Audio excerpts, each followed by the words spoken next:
Good morning, everyone. Am I audible? Yes, ma'am, you're audible. Yes. Good morning, everyone. I welcome you all to the workshop of ICSI IIT on the topic Learner Session on Moratorium and Finance under IBC. Today we have with us Anaga ma'am and Prakul Thadi sir as faculties. The first session will be taken by Anaga ma'am. Let me briefly introduce ma'am. Ma'am is partner of company LLP Pune. She has professional experience of more than 22 years. She is fellow member of ICSI and also registered as IP with IBBI. She is also an IAM accredited mediator. Her areas of practice are corporate laws, IBC, appearance before NCLT, and CLAT, shareholder disputes, corporate restructuring, etc. She acts as independent director. She also acts as external member on internal complaints committee formed under Prevention of Sexual Harassment at Workplace Act. Now I will request ma'am to please start the session.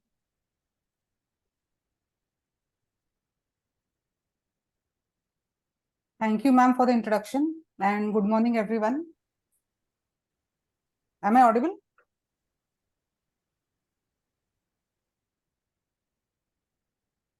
Yes, you are audible. Yeah, thank you. Yes, you are audible. Thank you. Thank you.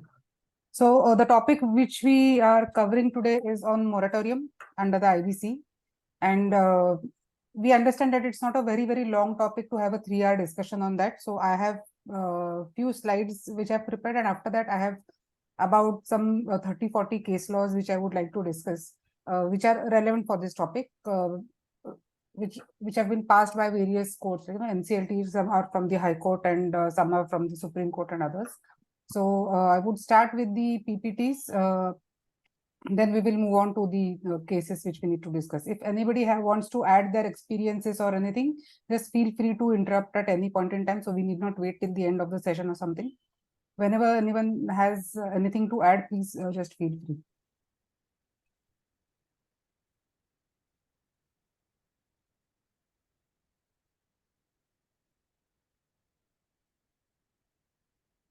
I hope the screen is visible.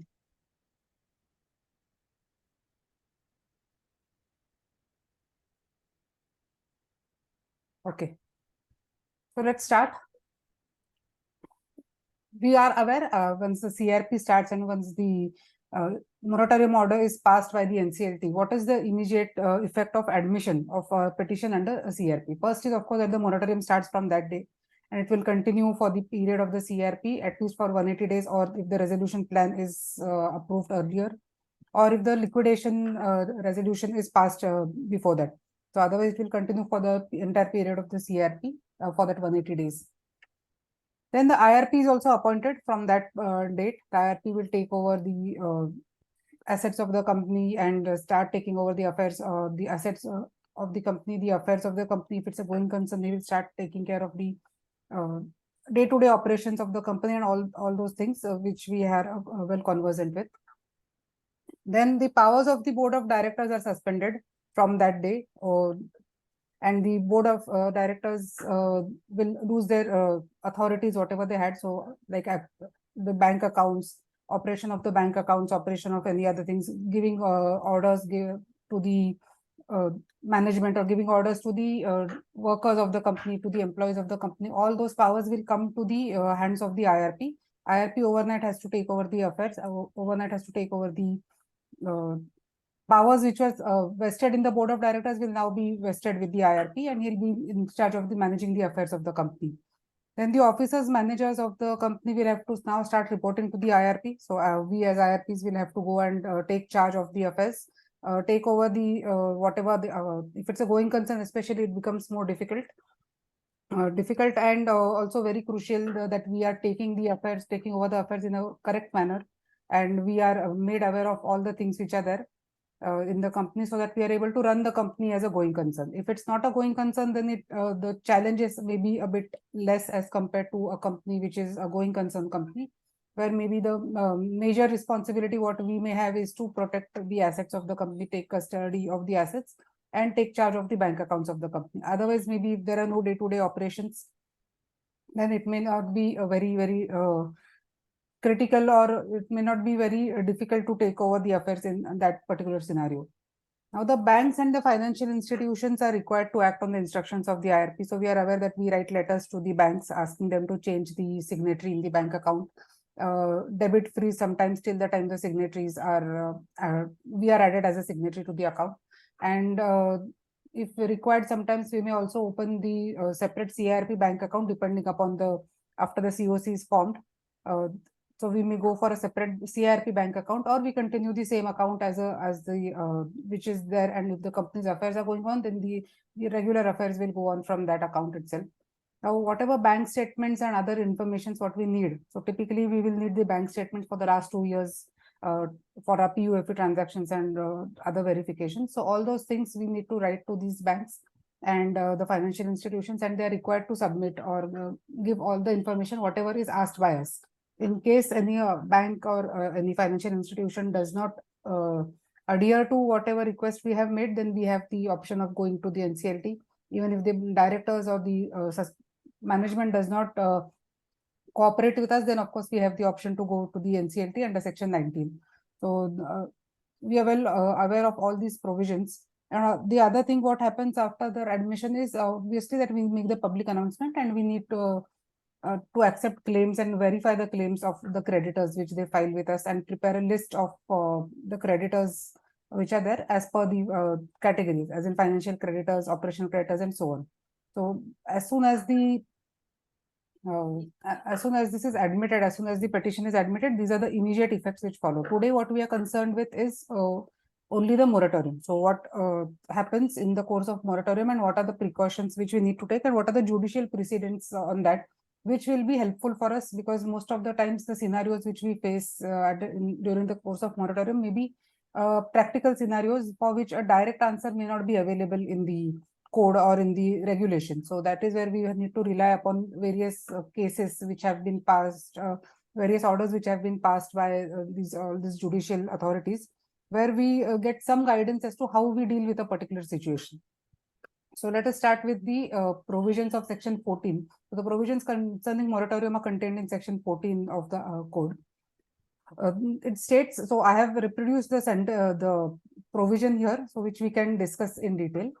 So the adjudicating authority shall, by order, declare moratorium for prohibiting all of the following, namely, and then we go on to say 1, 2, 3, 4. So what all is prohibited is given in that particular section.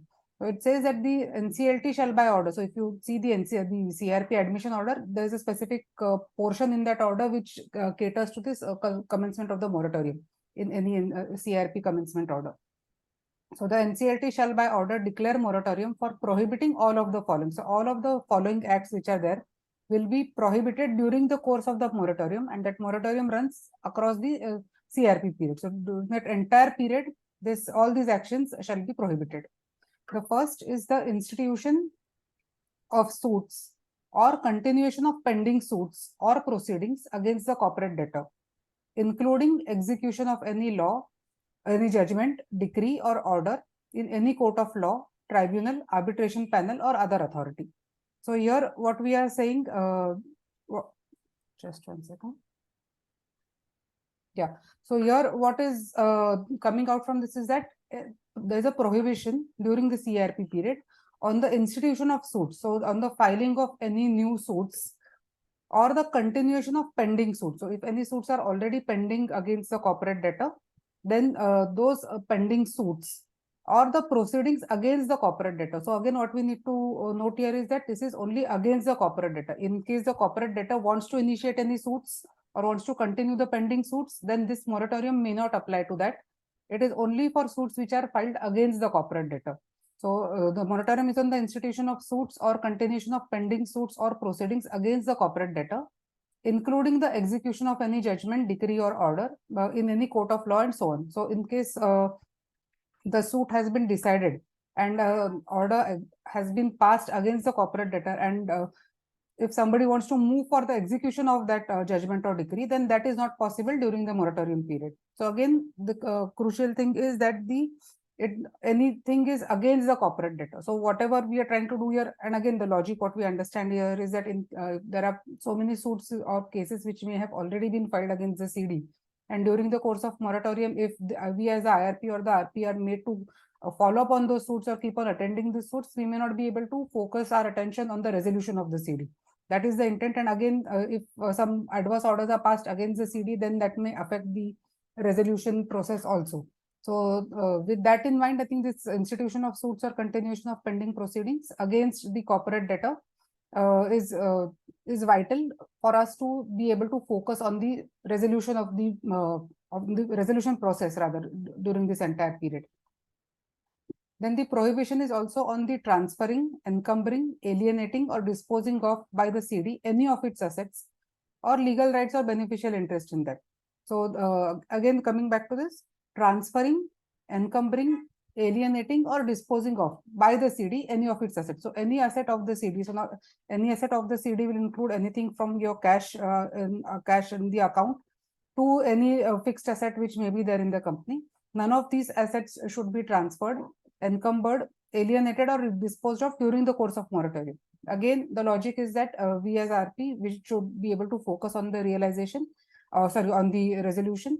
And in case any of these assets are say disposed of or transferred to a third party, then again the value of the CD may go down, so which may negatively impact the resolution or any potential resolution applicant who may be interested in those assets of the company may no longer be interested in case those assets are allowed to be disposed of or transferred or encumbered during this particular process. Hence, again, this moratorium will extend to these actions also. Then the third one is any action to foreclose, recover, or enforce any security interest under SARFAESI. So we know that most of the times the banks may already have initiated the SARFAESI actions before it goes into the CRP. So even if those actions are initiated, there will be the moratorium will apply to those actions also, since that would also come under the continuation of pending suits against the CD. And any action to foreclose, recover, or enforce during the course of this moratorium, if the bank wants to initiate those actions, then those actions also cannot be initiated. Again, with the same logic that if those actions are initiated and if there is a negative impact on the CD or on the assets of the CD, then we may not be able to get a good resolution. So because of that, again, for the purposes of this getting a good resolution plan or getting a good bidder for this company, this during the entire CRP process, any action under the SARFAESI will be prohibited. Then the recovery of any property by any owner, by an owner or lessor, where such property is occupied by or in the possession of the CD. In case the CD is using say a leased land or leased office, and the owner wants to recover that during the course of moratorium, that is not possible because again, same logic, if the company is if the owner is allowed to take away the property from the company, then the company may not be able to function as a going concern. Again, our entire intention is that if the company is a going concern, we should be able to continue to keep that as a going concern. And in that going concern, no such hindrance should come which will affect the going concern status or the resolution capacity of the CD, or whatever potential it has of resolution, that should not be hampered. That's why any recovery of any property by the owner or the lessor is prohibited during the moratorium period. Now there is this case law which Power Grid Corporation versus Jyoti Structures, which has interpreted the term proceedings, which is there. So in the first instance, what we saw here, the institution of suits or continuation of pending suits or proceedings. So here they have seen that there's a difference in the terms pending suits or proceedings. So what they understand by the meaning of the word proceedings is that proceedings do not mean all proceedings, but in fact are limited to the nature of debt recovery action against the assets of the CD. This is what their interpretation of the Delhi High Court in the Jyoti Structures Limited case. So they're saying that proceedings mean the proceedings which are in the nature of debt recovery action against the assets of the CD. The use of the narrower term against the corporate debtor as opposed to the wider phrase by or against the corporate debtor used otherwise in the code makes it clear that the section is meant to have a restricted meaning. Thus, a suit for recovery may be instituted by a CD in this period, as this in no way will deteriorate the value of the assets of the CD. So they have given a very narrower meaning here, and proceedings, they are talking only about the proceedings which may be in the nature of debt recovery action against the assets of the CD. And then they are saying that the term including, again the term including which is there in the previous one. So where we say that the institution of suits or continuation of pending suits or proceedings against the CD, including execution of any judgment and so on. So they are saying the term including has unambiguously laid down the scope of the term proceedings, and hence the proceedings, and of course the proceedings should also be in the interest of the CD. If all these conditions are satisfied as per this judgment, then that moratorium will extend to these proceedings also. Now there is this explanation after that subsection 1 in the section 14 for moratorium. It says, for the purposes of this subsection, it is hereby clarified that notwithstanding anything contained in any other law for the time being in force, a license, permit, registration, quota, concession, clearances, or a similar grant or right given by the central government, state government, local authority, sectoral regulator, or any other authority constituted under any other law for the time being in force shall not be suspended or terminated on the grounds of insolvency, subject to the condition that there is no default in payment of current dues arising for the use or continuation of the license, permit, registration, quota, concession, clearances, or a similar grant or right during the moratorium period.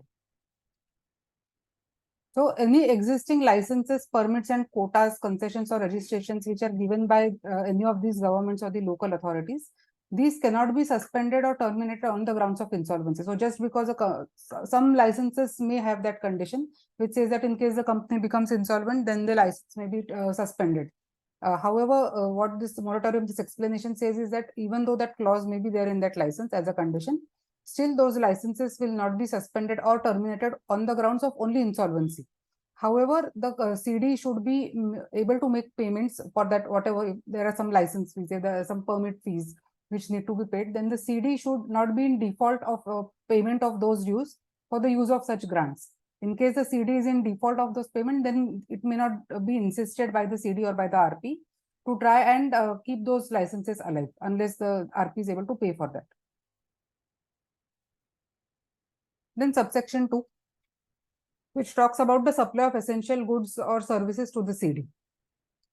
So the supply of essential goods or services to the CD, as may be specified, shall not be terminated or suspended or interrupted during the moratorium period. Again, the logic is that the company, if it's a going concern, it should continue as a going concern, or whatever operations are going on at whatever level, at least those should be maintained by the RP during the course of the moratorium, so that the resolution is not impacted. So in case somebody suspends the supply of the essential goods and services, then the company may not be able to run, or the the RP will not be able to run the company as it should be run. So the supply of essential goods or services to the CD shall not be terminated or suspended or interrupted during the moratorium period. Now, subsection 2A says, where the interim resolution professional or the RP, as the case may be, considers the supply of goods or services critical to protect and preserve the value of the CD and manage the operations of such CD as a going concern, then the supply of such goods or services shall not be terminated, suspended, or interrupted during the period of moratorium, except where the CD has not paid dues arising from such supply during the moratorium period or in such circumstances as been specified. So in addition to what was there in 2A, it says that where we as the RP, we feel that there is certain supply of certain goods or services which are being supplied to the CD, which are critical for the continuation of the CD as a going concern, or for managing the operations of the CD as a going concern, then such supply of those goods and services cannot be terminated, suspended, or interrupted during the moratorium, except in cases where the RP is not able to make payments for such supplies during the moratorium period. So essentially, if we are availing certain services during the course of moratorium from certain critical parties, then as RPs, we should be able to, we should ensure that we are making payments for this critical supplies. Else it may be a violation, or we may not be able to insist that the supply should be continued.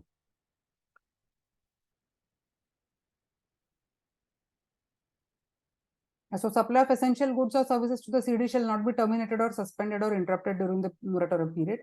Dues to the supplier for essential goods and services supplied during the moratorium period are a part of CRP costs and are to be paid in priority to any other creditor as a part of the resolution plan. So again, we are aware this these costs are having a priority over the other resolution cost which may be there, or rather whatever we recover through the resolution plan. So these amounts will have a priority and since they form part of the CRP cost, which are bound to be paid in full by the resolution applicant. The CRP costs are 100% and to be paid in priority to the other payments under the resolution plan.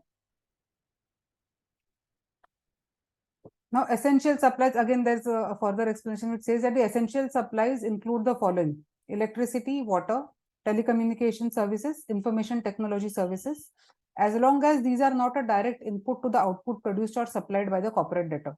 Now, to run the factory, you need this electricity, water, telephones, and IT services, and all those things. So suppose water is being used, say it's a hydroelectric project and water is being used as a direct input to the output which is produced by the CD. Then that may not be termed as a critical or an essential supply. But if it is required for running the CD as a going concern, then this will be termed as an essential supply and that should not be terminated. So again, we need to understand the difference here, that what is the purpose for which these essential supplies are being used. And in case these are not continued to be supplied, or if the CD is not able to make payment for these supplies, then the going concern status of the CD may get affected. Subsection 3, the provisions of subsection 1 shall not apply to such transactions, agreements, or other arrangements as may be notified by the central government in consultation with the financial sector regulator or any other authority, and a surety in a contract of guarantee to a corporate debtor. So earlier there was some confusion about whether this will extend to the personal guarantors, to the assets of the personal guarantors, and so on, this moratorium benefit. But by bringing in the subsection 3 and this clause B, they have clarified it that the provisions of this moratorium will not extend to the assets of to the sureties or in the contract of guarantee. So to the assets of the personal guarantor, to the contract between the personal guarantor, these provisions will not apply.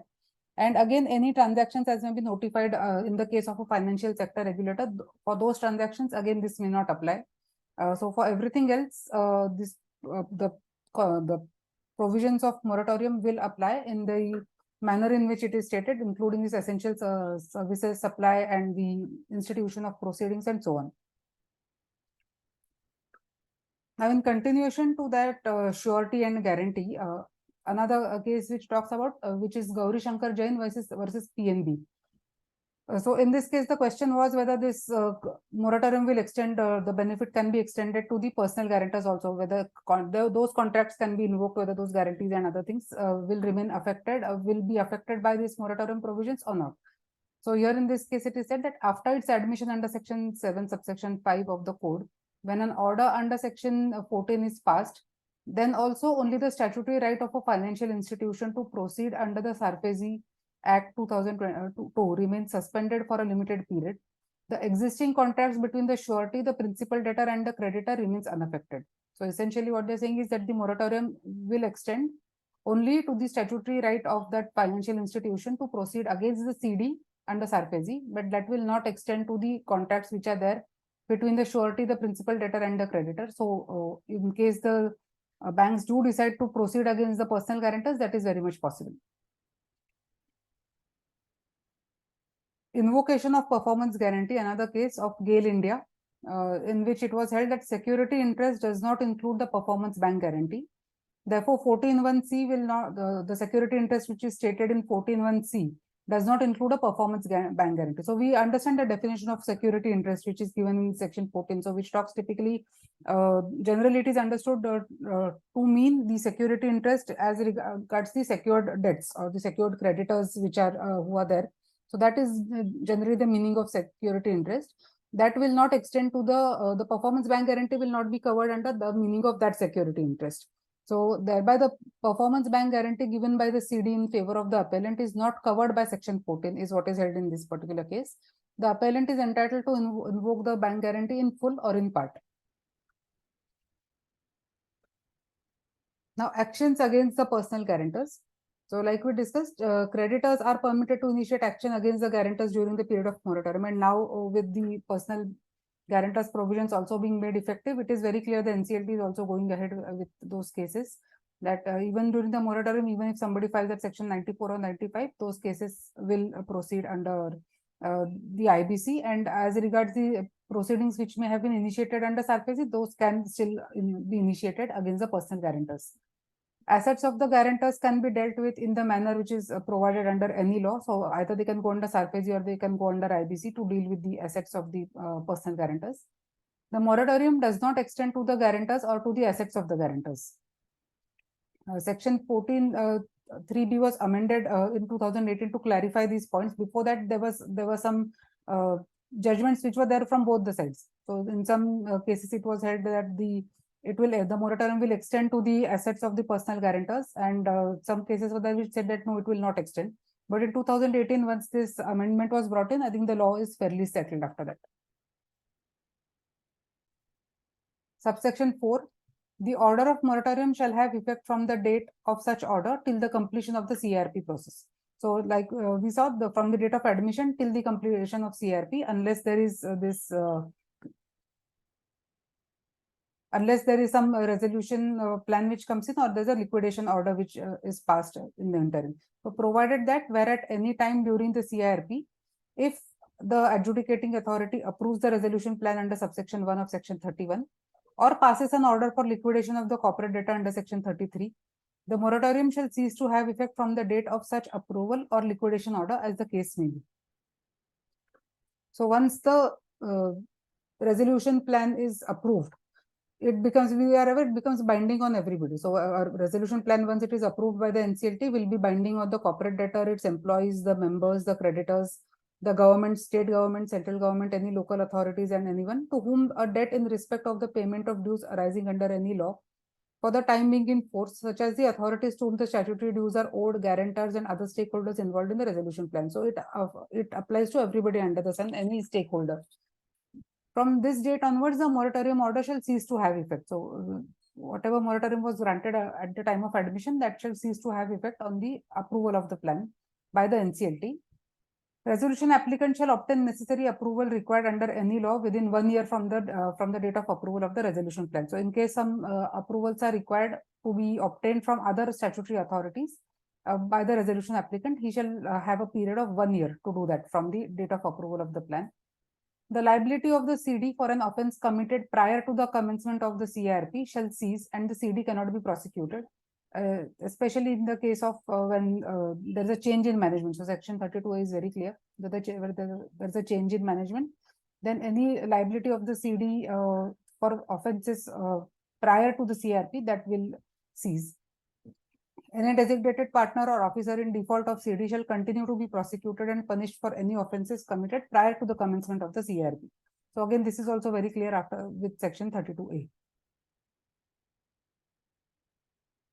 There's a punishment for contravention. So this moratorium provisions are pretty strict, and in case there is a contravention of the provisions for moratorium, the section 74 shall apply. And there are cases under section 74 also where say certain banks try to recover the EMI during the CRP process and so on. So that is a violation of the section 14. And section 74 comes into picture, which says that the officials of the CD can be imprisoned for a minimum of 3 years, which may be extended up to 5 years, and a fine of minimum 1 lakh, but not more than rupees 3 lakhs. So in case any officer of the CD violates the provision of moratorium, so sometimes what happens is the directors may withdraw the money, may use the money of this CD for certain payments or try to withdraw it for themselves. If that is, we are able to show that it is a violation of the moratorium, then they can be imprisoned and they can be punished under section 74 with imprisonment for a minimum period of 3 years, which can extend up to 5 years, and a fine of 1 lakh, which may not exceed 3 lakhs. Then the officials of the creditors who knowingly and willfully authorize or permit such contravention. So again, any if there's a banks who are there who are maybe trying to take their EMI during this particular process, or if they ask you to try and violate, if they ask you to violate the provisions of the moratorium clauses which are there in section 14, then those officers of the creditors who knowingly and willfully authorize or permit such contravention can be jailed for a minimum period of 1 year with a maximum tenure of 5 years, and the fine is minimum rupees 1 lakh, which may extend up to rupees 1 crore. So it is much more stringent for the officers of the creditors who are there. So the banks have to be very careful when they are dealing with the CD in the course of moratorium, that they should, and none of their action should be such which will give an impression that there is an or which may lead to a contravention of the provisions regarding the moratorium and the protection which is granted to the assets of the CD and to the CD for initiation of any other suits. So with this, I think we can, this was what was contained in section 14 and a brief summary of that section 14. Now we can go to the cases. Anybody wants to add anything at this point?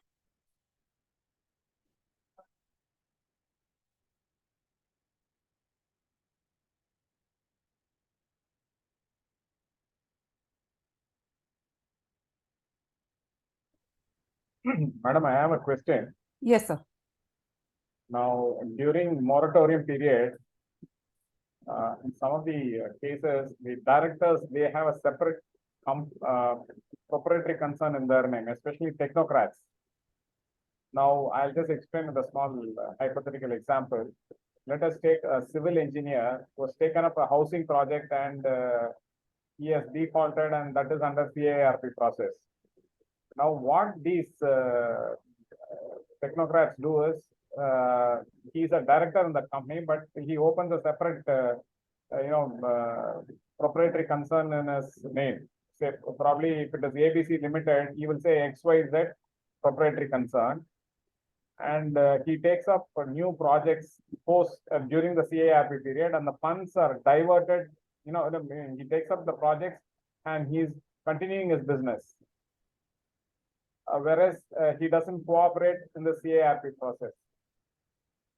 Being a technocrat, he knows everything. So he has to, when you want to have this as a going concern, you need a support to take the project forward, where it is 50%, 60% complete. Unless he is going to support you or cooperate with you, you cannot take it forward.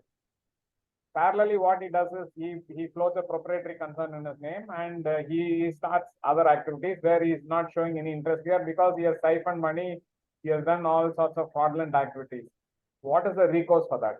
Practical, these are some of the practical situations which I am facing, and I don't think there's anything provided in the code. How do we handle this situation? Because it's an evolving law, code, we'll have to go by experiences only. So Right. if anybody has got any experience or your experience is there, you could always share it with us. Thank you. Yeah. So I think this may not fall directly under this moratorium provisions. We will not have a direct answer to this. You may have to take recourse to your POF transactions, try to find out, try to show that this is a fraudulent activity which is doing, get the COC involved. Because if you are not able to carry on the projects which are there in the CD as a going concern, then it again becomes our responsibility as a RP, that because we are supposed to continue the CD as a going concern, and it is our responsibility ultimately. But then we need cooperation from at least the COC.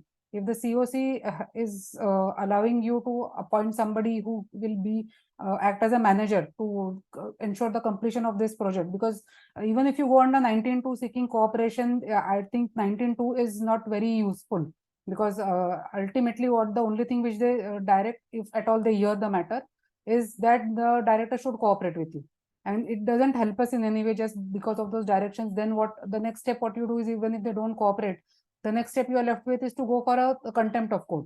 It doesn't help us practically, because we are just doing checkers of NCLT, and we are getting applications under 19.2, under section 70 and so on.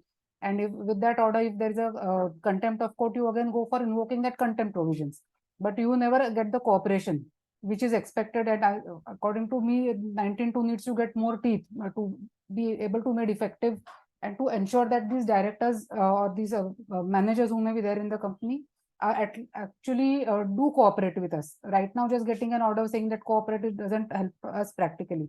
But I would say that maybe taking the COC in the loop and seeing if you can appoint some supervisor or some capable person who is there. Since it's a going concern, they should not have much worry about where the money will come from.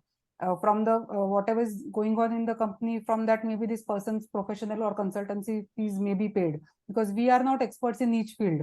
We need to get help from somebody else. So in one case where I am appointed as, it's a hospital where I'm appointed as the RP in that case. Obviously, we are not medical professionals, so we don't know, what to do there on a day-to-day basis. We may just look at the affairs. It's a going concern, 150-bedded hospital and so on. But there, what we did was, with the approval of the COC, we appointed a supervisor who was a retired person who had retired from the administrative department of another hospital. So he was a very senior person. He knew at least, we may not be able to understand the medical part of it, but at least the administration part of it, we could understand. And since we could appoint him in that role, then at least he could keep a tab on what all is happening in the company on a day-to-day basis. And he was also able to report to us what all is happening there, and what actions need to be taken, whether something is going wrong and whether things are happening on time. So in case you are able to convince the COC to get somebody like that on board, and his cost will obviously be paid from the CRP cost in the company, then I think that would be very helpful. Again, if anybody else wants to add something, please. I have a small question Yes, regarding the moratorium. Yeah. Ma'am, actually, there is a stay. In fact, CD is ongoing concern. Yeah. The stay of the High Court. Question arises is whether infringement stay. That means infringement is there actually by the CDs, suspended directors. Whether infringement can continue during moratorium or not. This question actually always, coming up with us. So How to handle infringement this as in? situation? I'm so sorry, ma'am. Can you hear me? Yeah, I meant, what do you mean by infringement? Infringement in the trademark, ma'am. Actually, you Okay. see the patents, trademarks, and these, design. The High Court is stay is already operating, right? Yeah. Stay, there is an infringement. Infringement should not continue. There is a stay actually. Now the CD is ongoing concerned entity now. Yeah. Because there is a financial failure, not the operational failure. So the question again comes up during the CIRP process, infringement can continue or not, whether it comes into the infringement or how to deal with the situation. Actually, that is the most problem we are facing actually. So, sir, if I understood you correctly, there is a trademark which is there in favor of the CD, is it? Absolutely, ma'am. This is a registered license. Actually, they are in favor of the. No, you can say trademark some expired. Actually, that means something is expired. But however, the company is using the trademark during the moratorium.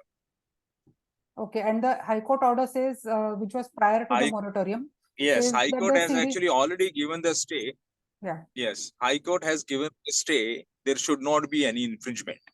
So which means because ultimately the finally the suit will be decided by the High Court later on.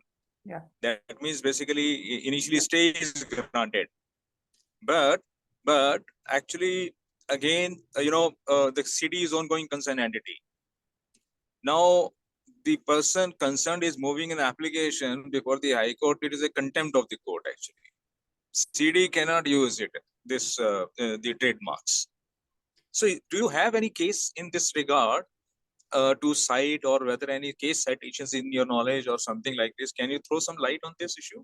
So I have not come across a case directly on the trademark infringement, but what I understood from the facts is that since the CD is not allowed to use that trademark, there's a stay by the High Court on using of that trademark, then the CD should not be using that trademark. But then without that, the company may not carry on the business, right? Yeah, cannot carry on, because these trademarks only under this umbrella, you can run the concerned entity as the ongoing concerned entity. You cannot run without this. Now the NCLT says you cannot close the business, because actually as an IRP or RP, I am ready to close the business actually, so that actually my work should be reduced. So the idea is, but the mandate says you have to run the concerned entity as your ongoing concerned entity. Now the NCLT says you have to run this entity because there are many of the employees. So you are bound to run the company as your ongoing concerned entity. Now the High Court is changing me, saying that no, you please don't do, because it is an infringement actually. Otherwise, the moratorium doesn't come into the operation like this. So we are just trying to get this resolved. So my personal opinion is that we have to abide by the High Court order, because ultimately you are responsible for the infringement now, being in the role of in the shoes of the directors. So you should not be, because it will be your offense in that sense, if you continue to use the trademark which you are not supposed to use. Whether there is any other way of running the going concern, or whether there is any other way of approaching the NCLT for it's a Yes, way to ma'am. bifurcate the business, like, for the No. trademark or something. Yes, ma'am. Actually, we are facing a lot of issues on this issue. The reason is NCLT says you cannot terminate the employees. There are Yes. more than 350 employees. I cannot terminate those employees. Their livelihood is involved. So the NCLT, NCLT, both tribunal says you have to run the company as your ongoing concern entity. But Don't stop the business. what is their view on this infringement part? But actually, that the NCLT says you go and decide from the High Court itself. But actually, you cannot basically don't stop the business. So I'm in a it's a dilemma catch-22. situation. Yeah, it's a catch-22. You cannot, until the time the High Court decides the matter, the CRP may be over. Yeah, that by that time, yes, of course. By the time CRP will be over and liquidation will start. This is what makes our job so interesting, as RPs. We don't have answers and we just have to keep on fishing in No, the dark. I personally thrown this question to the other members also. That Yeah. means, so that actually we can understand the situation comes like Yes. this also. Yes. So we have a few cases here today which we are going to discuss. In case maybe I hope that maybe some case may be helpful to you in our discussions. But Sure. I think we don't really have a straight answer for you. No issues. Yes. No issues. Okay, so anybody else incidentally out of the participants can help Mr. Khatri if they have faced a similar situation, or they have a solution for him?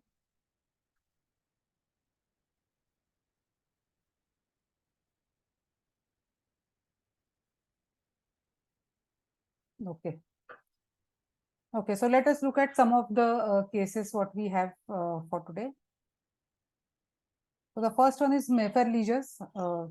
All these cases I have downloaded from the IBC laws website, which has a good collection of of all the matters related to IBC, SARPESI, and so on. So it's a good repository, which I usually always refer to on this.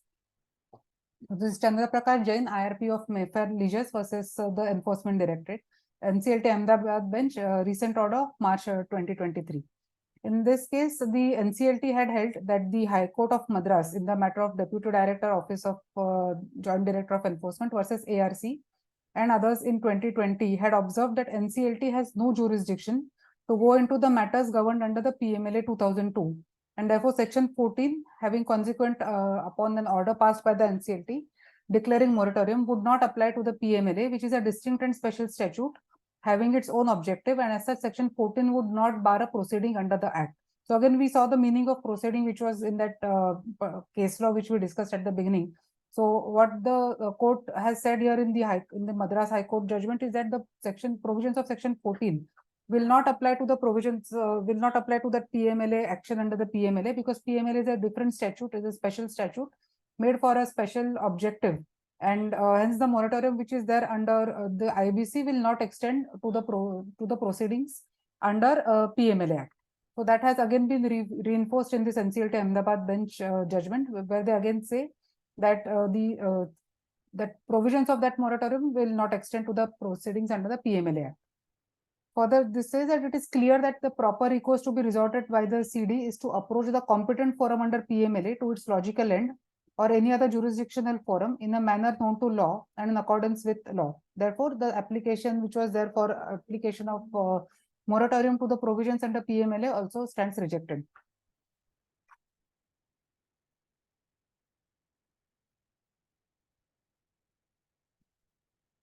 Next one is Sunil Kumar Agarwal, RP versus New Okhla Industrial Development Authority. It's an NCLAT judgment of Jan 2023.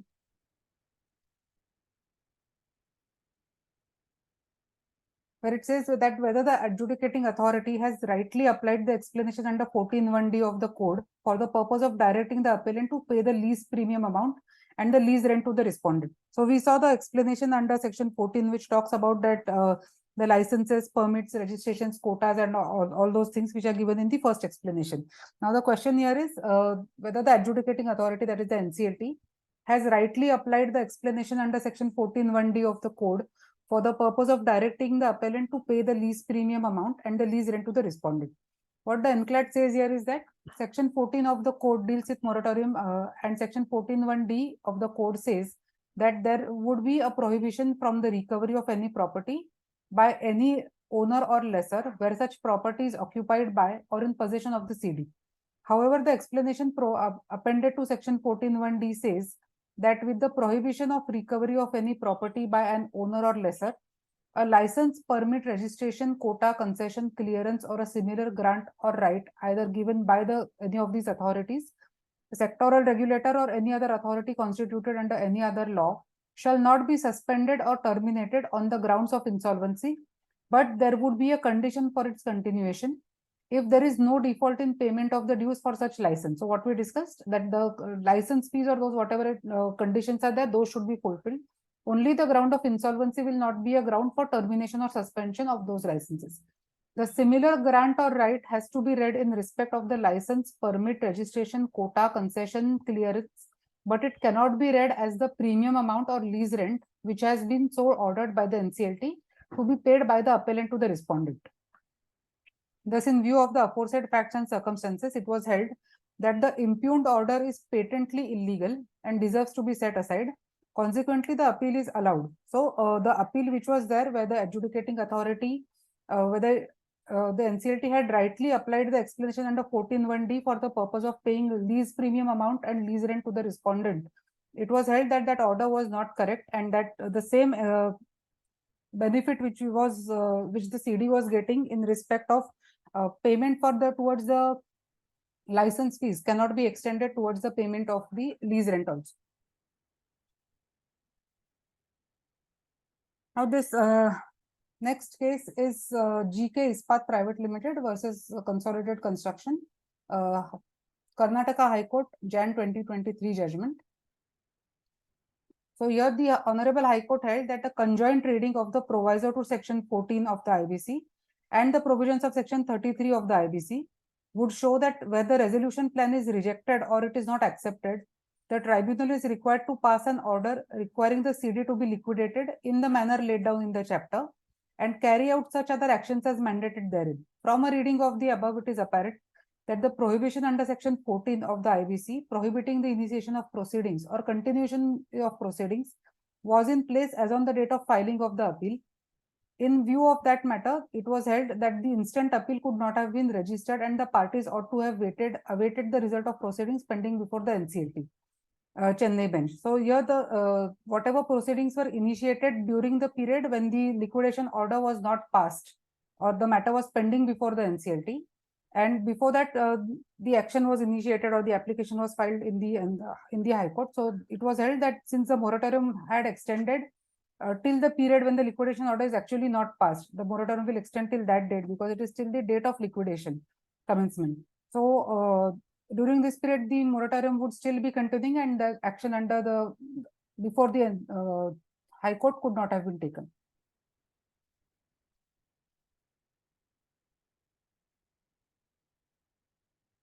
This is the NCLT Bangalore bench Jan 2023 judgment in Bhuvana Infra Projects Private Limited versus Axis Bank.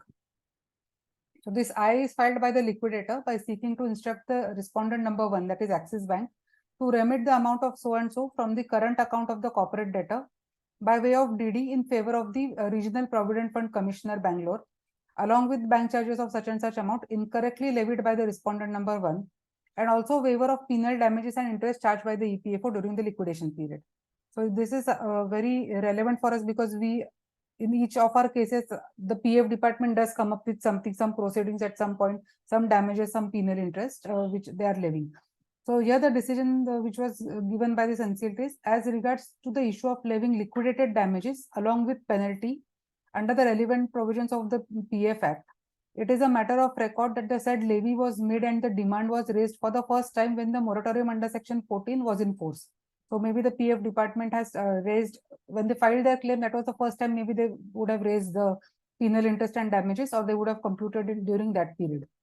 The applicant has furnished copy of the decision of the Mumbai bench of NCLT in cases Petron matter, in which the same issue of legality of order passed under section 7A, 7Q and 14B of the PF Act and levying of penal damages, penal interest and penalty during the moratorium period was examined. Therefore, following the ratio of the above referred judgment of Mumbai NCLT, the order and demand made consequent to levying of the liquidated damages and the penalty or the penal interest during the period of moratorium is not allowable under the provisions of IBC, and hence it is set aside. So very relevant for us, because PF department and they have become very active, if I may say, in that manner, because since they have got that priority treatment in that under section 53 in a sense. So from that time onward, I think all the departments have been very vigilant. Even in voluntary liquidation cases, we are getting cause when we intimate to them as a voluntary liquidator, when we intimate to the PF authorities that this company is now under liquidation and you close the registration, they immediately start asking for further information, for further documents, and apparently they have instructions that not a single rupee which is due to them should be left, just because they were not able to file their claim within time. So even voluntary liquidations, the CRP processes and everything, they have become very, very aware of their rights, or what they need to do in the course of the process. So in a way, it is good that at least whatever claims which are coming, they come to us in time, and later on there is the litigation might get reduced, whether we to accept that claim, not to accept that claim, and so on. Then the next is judgment is NCLAT Delhi judgment of Jan 23 in JVL Agro Industries versus Junjunwala Oil Mills Limited.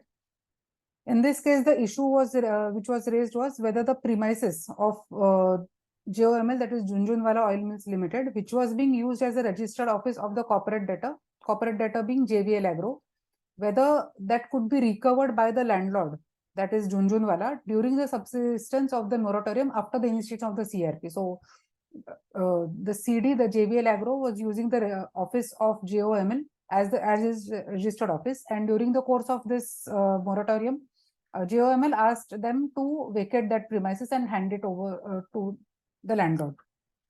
Second issue which was to be decided was whether any monthly rent was agreed upon and is payable to the landlord by the corporate debtor JVL Agro, whether before the imposition of moratorium or during the moratorium period. So two questions which need to be answered here. First is on the issue of possession. Decision on the first issue. It was held that the said premises, that is the registered office which is owned by JOML, were in possession of the CD JVL Agro at least from February 18, which is about 5 months prior to the date of initiation of CRP of the CD. Therefore, the recovery of any property by the owner is expressly prohibited under 14(1)(d) of the IBC during the period when the moratorium is in force. Insertion of padlocks by the landlord at the said premises happened in July, which is as stated in the complaint made by the RP to the officer in charge of such and such place, and later to the SSP, and hence the complaints are not and these complaints are also not disputed by the landlord. So maybe later on the landlord went there and tried to put his padlocks on that on the door of that premises.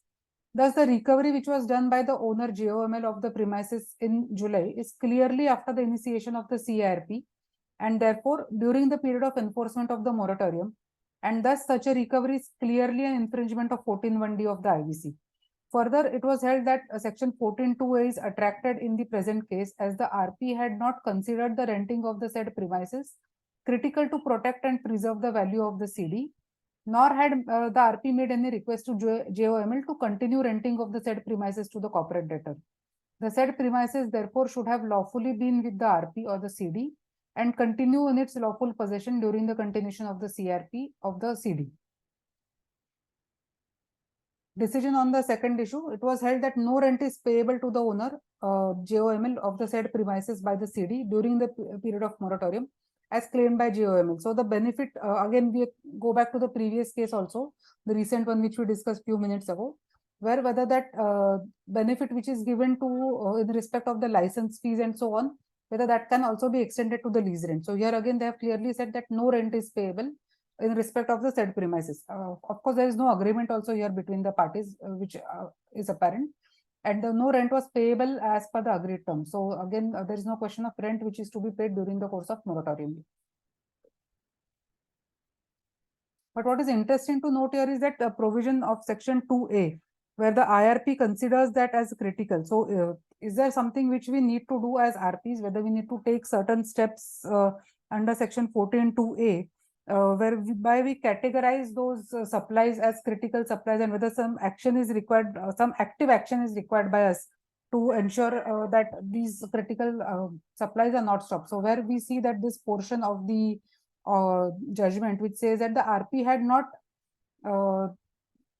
not made any request to JML to continue renting of the premises, or the RP had not considered the renting of the premises critical to protect and preserve the value. So is what we need to maybe contemplate or consider is whether we as RPs, in case it's a going concern, whether we need to categorize certain things as critical to the or essential as a supply to keep the entity as a going concern. So in case that is to be done, maybe we should place that before the COC, intimate to the supplier that this we have categorized this as a critical supply or something, or a critical raw material, based on which we may be able to utilize it later on if something goes wrong.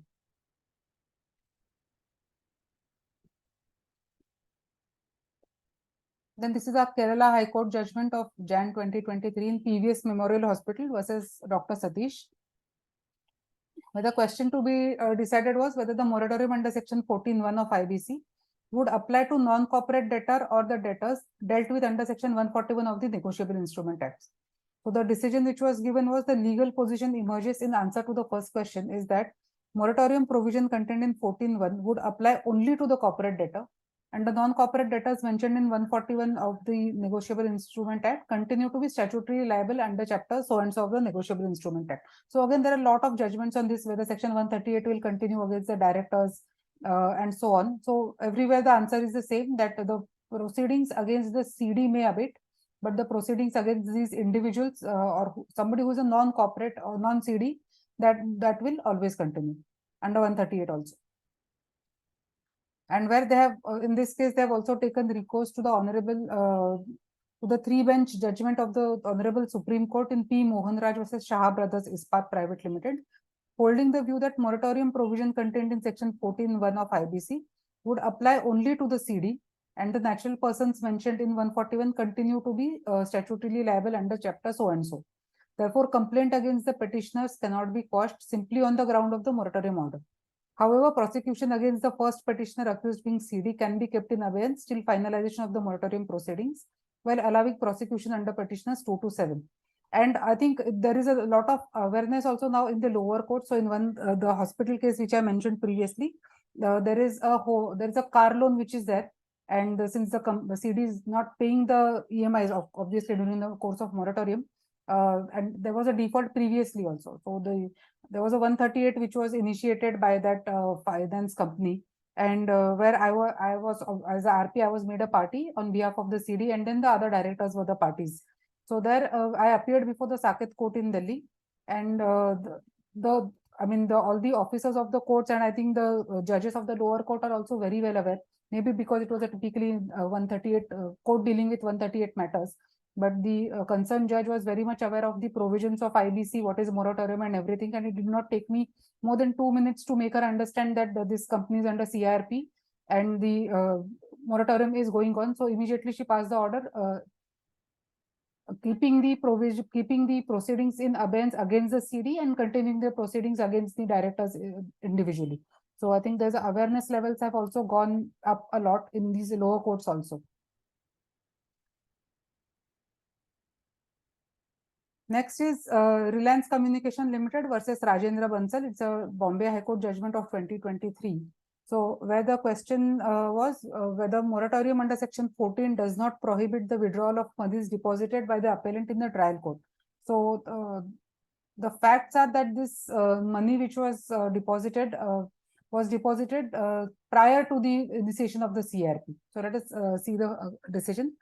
Once the monies have been deposited, they cease to remain the asset of the judgment debtor. The monies are custodial edges. They are placed beyond the reach of the parties. They are held in trust by the court. The monies are secured for the benefit of the judgment creditor, and there is only a postpone of the right of the plaintiff to receive the said amount, which is necessitated because of the pendency of the first appeal.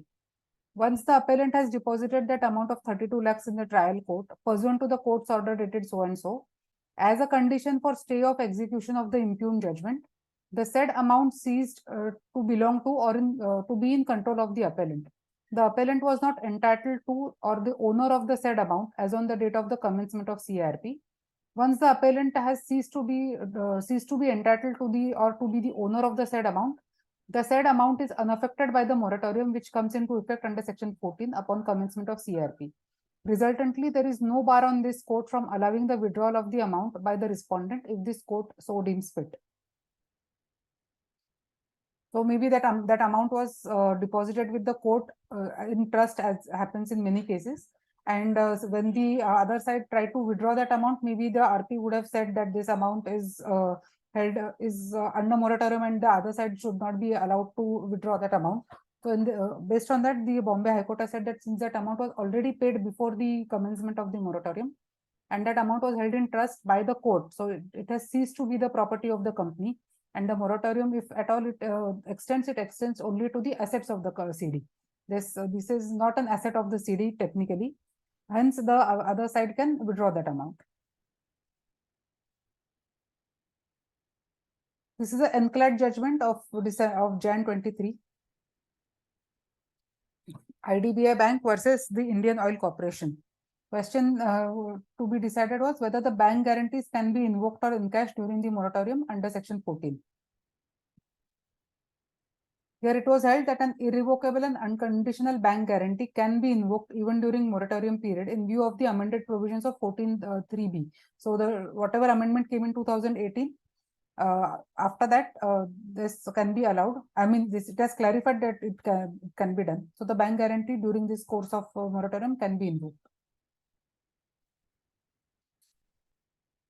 Next is Abhilash Lal, RP of Seven Hills Healthcare Private Limited versus Office of the Collector of Mumbai. It's the NCLT Amravati bench October 2022 judgment, where the issue was whether any action taken on the assets of the CD under any other statute by virtue of section 238 of the code while the moratorium has been imposed will be treated as a valid action. Now, the decision given is the counsel for the applicant relies on the judgment of NCLT Kolkata in such and such case, wherein it was held that section 238 of the code makes it clear that the provision of the code will override all other laws. Moreover, upon enactment of the code, several statutes were amended, including the Income Tax Act. Therefore, in such a scenario where a moratorium has been imposed on the assets of the CD under the code, no action can be taken against its assets under any other statute by virtue of section 238 of the code, and the claims of the authorities having already been admitted by the applicant, not defreezing the account of the CD would not only be anti-ethical to the code, but also averse to the principle of equity. So maybe there are these accounts which have been frozen, or typically the bank, the sales tax department used to have that lien, or they used to have this, they used to freeze the accounts, or the income tax department also. So here, in this case, the income tax department has already filed a claim with the RP. So whether provisions of that other act freezing the accounts of the CD, whether that is still valid. So here it was held that no, they cannot continue to keep those accounts frozen, especially in view of the fact that they have already filed a claim with the RP. And the direction is given to the Axis Bank to release the attachment of the amount lying in account of the CD. So here maybe what we need to do is we need to file an application to the NCLT, make the income tax department and the bank a party, seeking directions against the bank to release those accounts.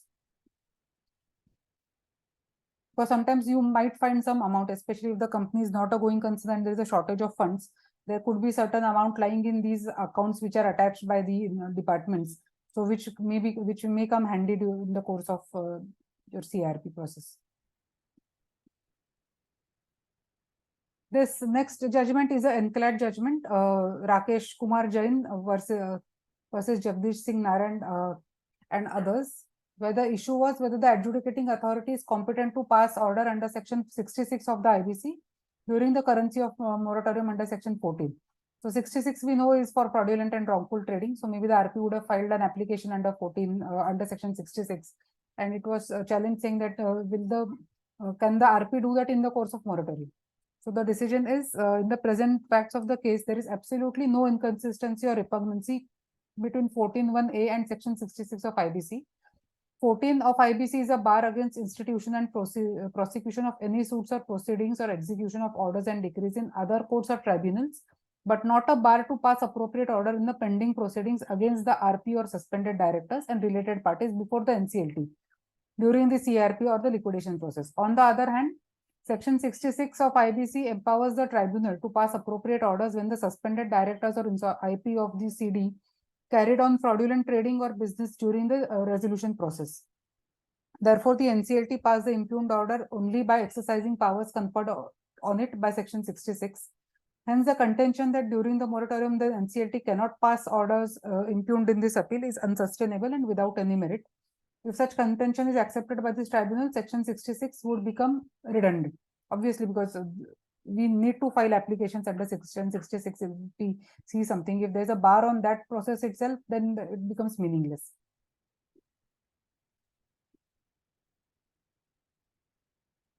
So these were the more recent cases, say in the last 6 or 8 months. Now the other cases which are there, which are in the last 3 or 4 years. So this is a 2019 case. Madam, this Yes, 10 sir. cases what we have discussed. Yeah. I just want clarification in 2 cases. Hmm. One, you had mentioned about PMLA. Yeah. Because Section 238 does not apply to PMLA.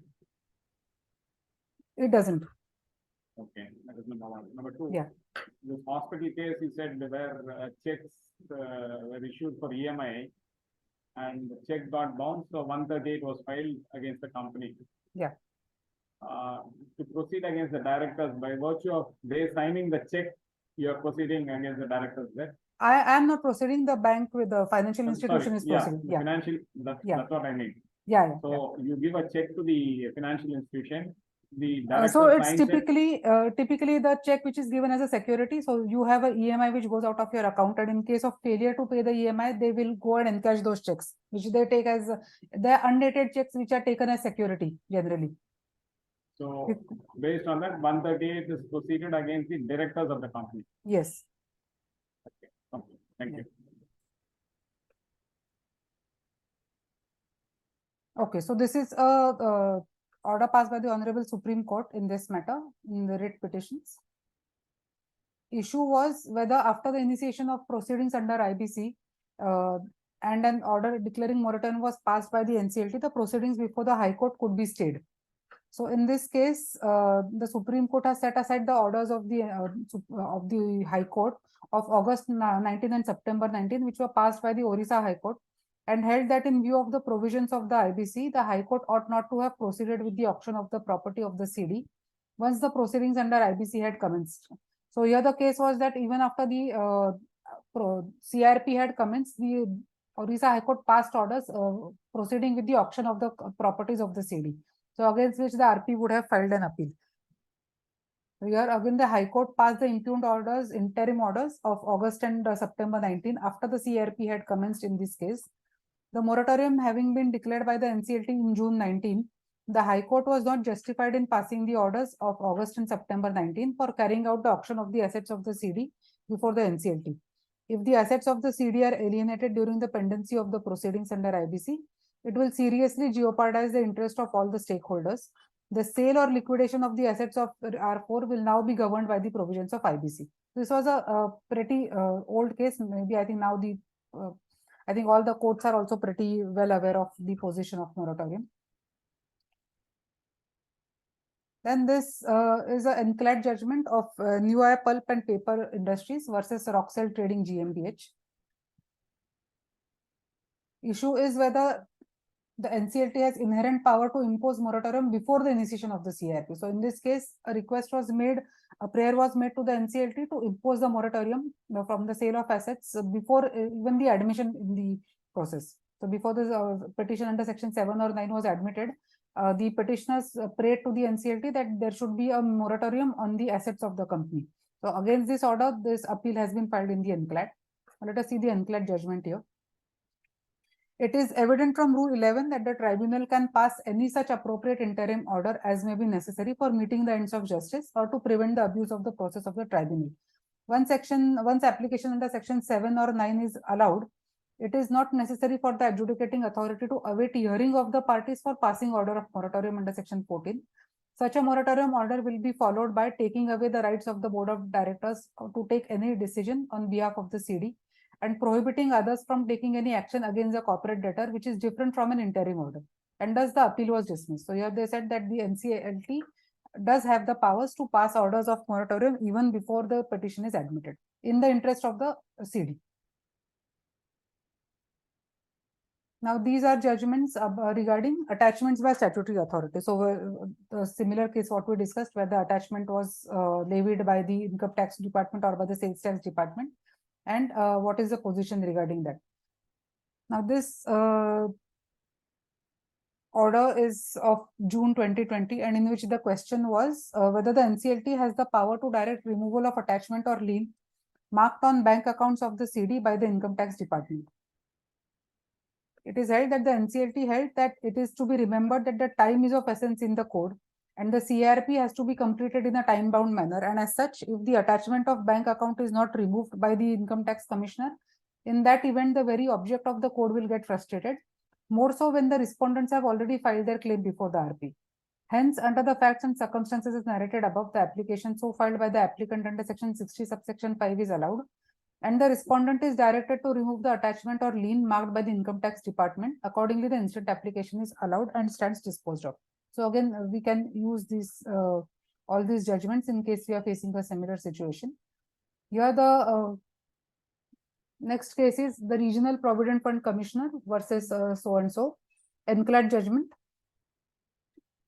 where the NCLT held that it is also apparent that the sub-registrar failed to incorporate the attachment. So here in this case, the PF department had attached certain properties, and the sub-registrar had not incorporated that attachment in his register. And in spite of couple of reminders from the PF department also, the sub-registrar had failed to incorporate that attachment. Now, that question has now gone to the NCLT and from there to the NCLT, whether the provisions of moratorium will extend there. So the NCLT has held that it is apparent that the sub-registrar failed to incorporate the attachment in the register. Therefore, the recovery officer of EPFO issued a reminder on May 18 and November 19 for incorporating attachment of the immovable property in the record. Respondent has filed an attachment order of August 17, which shows that the attachment order of immovable property of the CD was made by the PF department in August 17 itself. The petition under section 7 was admitted in February 19. Thus, it is apparent that the attachment of the immovable property in question had already existed prior to the initiation of the CRP, and the sub-registrar had failed in his duty to incorporate the attachment in his register in spite of receiving attachment order in August 17 and after that reminders in May 18 and November 18. Section 14 prohibits transferring, encumbering, alienating or disposing of the CD, any of its assets or any legal right or beneficial interest by the CD. In this case, the alleged encumbrance certificate which was issued during moratorium is only the incorporation of earlier order in the record. But in fact, attachment of the property was much before the initiation of the CRP. It is also clear that the NCLT has passed the order even without considering the submissions and objections of the appellant. The NCLT failed to consider the fact that the attachment of property was made much before the issuance of the CRP. Accordingly, it was held in this case that the attachment shall subsist because it was done way before the moratorium commenced, and hence there is no infringement of moratorium here. So in case a property is already attached by the PF department, then that attachment before the commencement of CRP, then that attachment shall be valid.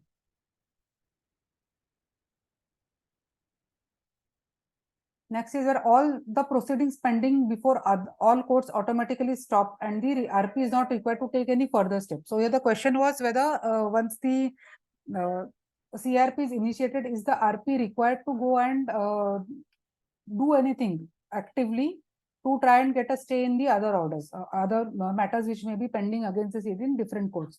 So here it was held that in this matter of Haravtar Singh versus Punjab National Bank, it is contended before the NCLAT that during the period of moratorium, cases pending against the CD has not been stopped by the RP. So allegation was made that the RP did not do anything actively to go and stop the cases against the CD.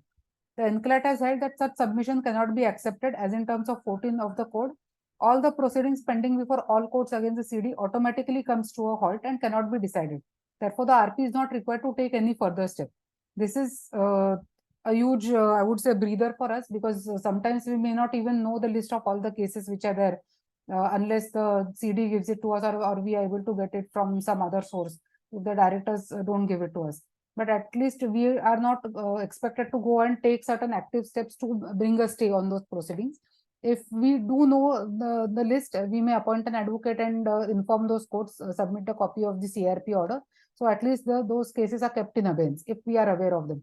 That much we can do. But mandatorily, like this judgments of the NCLAT says, we need not actually go and do something. That comes automatically by operation of law. Now the next matter is Alchemist ARC, where the Honorable Supreme Court has held that after the moratorium under Section 14 has come into effect, the arbitration proceedings cannot be initiated or they cannot be continued against the CD. So the bar extends even to the arbitration proceedings under that subclause 1.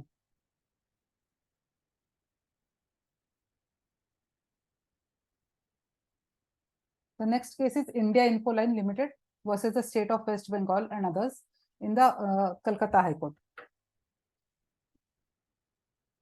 So this is about whether the police action can continue during the course of moratorium. What is the impact of the moratorium on criminal proceedings?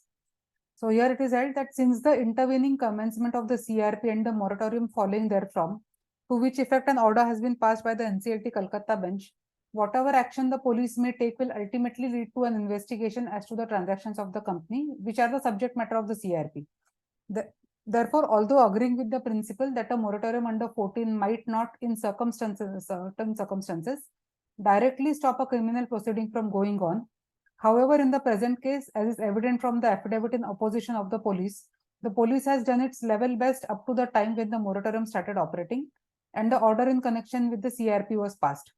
Since any action of the police will have to be based on investigation on the subject matter of the transaction, which is directly within the purview of the CRP, it is to be deemed that the police cannot take further steps in the matter unless and until the CRP culminates in a resolution or otherwise. So maybe the subject matter of this case was such that which fell within the purview of the CRP and not exactly a criminal proceeding in that sense. Hence, it was held that there would be a stay on those proceedings. Otherwise, criminal proceedings, this does not apply. The moratorium will not apply. As is discussed in the next case of Ved Prakash Abbott versus so-and-so, Delhi High Court, it's a Delhi High Court judgment, where the argument is that the moratorium issued under Section 14 will not come in the way of the contempt of court exercise, way of the contempt court exercising its powers under Article 215 of the Constitution and the Contempt of Courts Act. A bare reading of the judgment in the case of Tayal Cotton shows that in the said case, a complaint under 138 of the Negotiable Instrument Act has been filed against the company and its directors. And in that context, the question had arisen whether Section 14 would come in the way of those criminal proceedings. It was in this background that the court had held that criminal proceedings would continue despite a moratorium under Section 14. The said judgment would have no application in the present case, as in this case, there are no criminal proceedings. And what is filed before this court is a petition under Section 10 and 12 of the Contempt of Courts Act, read with 215 of the Constitution of India, and is in the nature of a civil contempt. Hence, that judgment will not have any impact here, and these proceedings are completely separate proceedings under the Contempt of Court Act. Next is the Supreme Court judgment of P. Mohan Raj and others versus Shah Brother Ispat.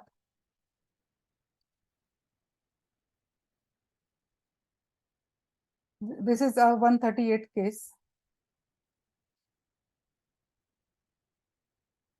where steel products were supplied by the respondent to Mrs. Diamond Engineering Private Limited, and the company had issued 53 checks against the payment. When the checks were presented by the respondent, all were returned dishonored due to insufficiency of funds.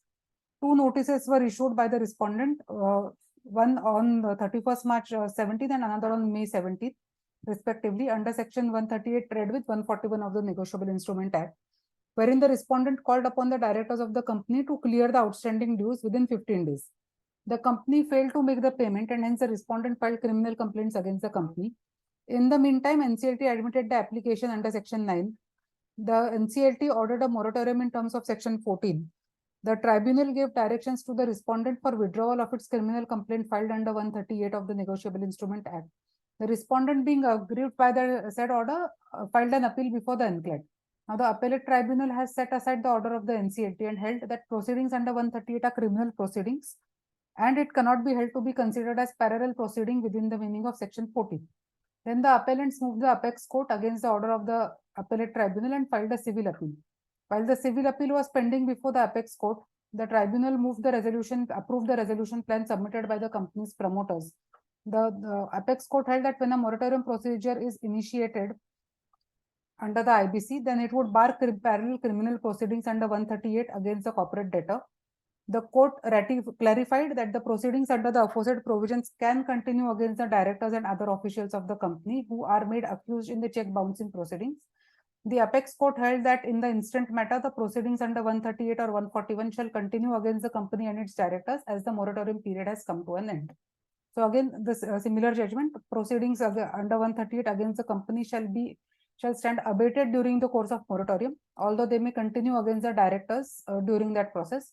But once the moratorium period comes to an end, then the proceedings can again continue against the company also. Unless in the resolution plan, and if there is a change in management, in the resolution plan, the resolution applicant has asked for discontinuation or quashing of these proceedings. Next case is of the Rotomac Global Private Limited versus the Enforcement Directorate, where unclad judgment of July 19, which says that Section 14 of the IBC is not applicable to the criminal proceedings or any penal action taken pursuant to the criminal proceeding or any act having essence of crime or crime proceeds. The object of PMLA is to prevent the money laundering and to provide confiscation of property derived from or involved in the money laundering and for matters connected thereto or incidental therewith. Hence, the provisions of Section 14 will not apply to the provisions of the PMLA Act, or that will not apply to the PMLA Act.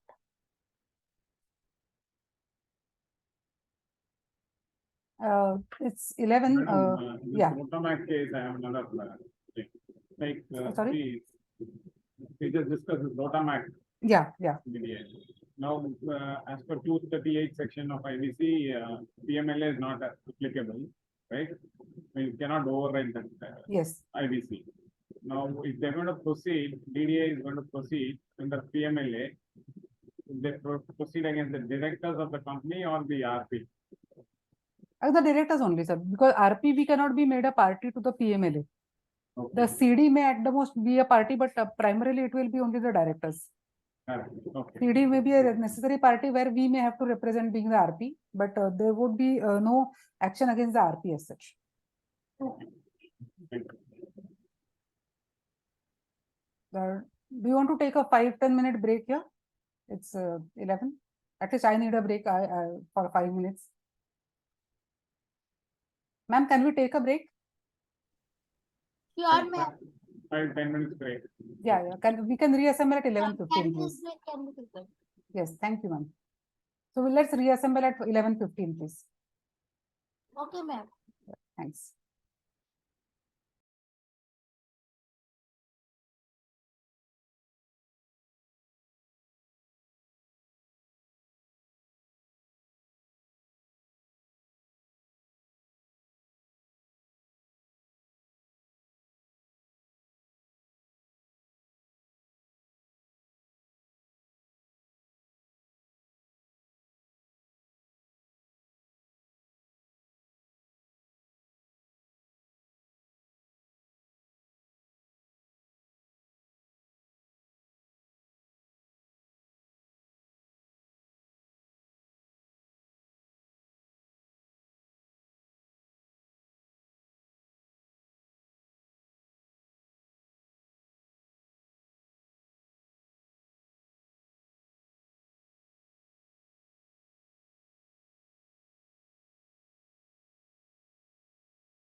Ma'am, should we start? Yes, ma'am. We can start. Yeah.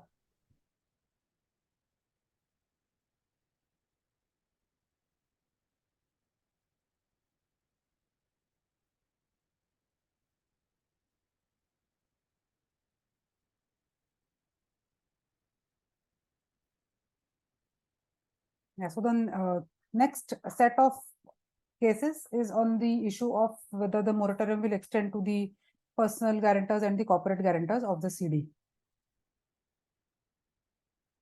This was the case of Gauri Shankar Jain versus PNB, which we saw briefly in the slides also. So here this is the Calcutta High Court judgment of November 19, where the High Court has clarified lots of questions, including right to apply for insolvency, which does not arise out of a contract between the parties. It also says that the resolution plan is neither a compromise or a composition, nor a voluntary compromise with the corporate debtor. Section 14 of the code will not apply to the case of a personal guarantor, and the existing contracts between the surety, the principal debtor, and the creditor remain unaffected during the moratorium under Section 14. It also says that principal debtor has gone into liquidation would not have any effect on the liability of the guarantor. Pre-insolvency rights of the creditor do not undergo any metamorphosis on the principal. When the creditor is dealing with the principal debtor in terms of the code of 2016, the consent of the surety is not required. The sanctioned resolution plan cannot be construed to be a variation in the terms of the contract between the principal debtor and the creditor. And it also held that the issue is answered in the negative and liability of the personal guarantor is not extinguished upon approval of the resolution plan. In view of the answer to the issue being in the negative, no relief can be granted to the writ petitioner. So the question here was whether this will extend to the surety, whether on approval of the resolution plan, whether the personal guarantors can be exonerated from the proceedings. So unless the resolution plan provides for it, the resolution plan cannot be construed to be a variation in the terms of the contract between the principal debtor and the creditor, and hence the proceedings against the personal guarantors will continue as they are. So even the moratorium will not affect any action to be initiated against the personal guarantors. Then the next is the NCLAT judgment in Vijay Kumar Agarwal versus State Bank of India of 2020, where the NCLAT has held that a contract of guarantee is a contract to perform the promise or discharge the liability of a third party in case of his default. In this connection, it is to be pointed out that it may not be necessary to start CRP against the principal borrower before initiating action against the corporate debtor. Even without resorting to CRP against the principal borrower, it is always open to the financial creditor to commence CRP under Section 7 against the corporate debtor or the corporate guarantor. Further, the NCLAT held that there is no two opinion on the prime fact that there is no fetter in the code for projecting simultaneously two applications under Section 7 of the IBC, one against the principal borrower and also against the corporate guarantors or against both the guarantors. But if for the same set of claim, when an application filed by the financial creditor is admitted against one of the corporate debtors or the principal borrowers or the corporate guarantor, the second application filed by the same financial creditor for the same set of claim and default is not to be admitted against the other corporate debtor, that is the corporate guarantors or the principal borrower. So issue being decided here is that the Section 7 was filed against the corporate debtor as well as against the corporate borrower, the corporate guarantor. So once the application was admitted against the corporate debtor, then for the same set of claim and for the same default, another Section 7 cannot be admitted against the corporate, against the principal borrower, or the corporate guarantor. That is what was held here.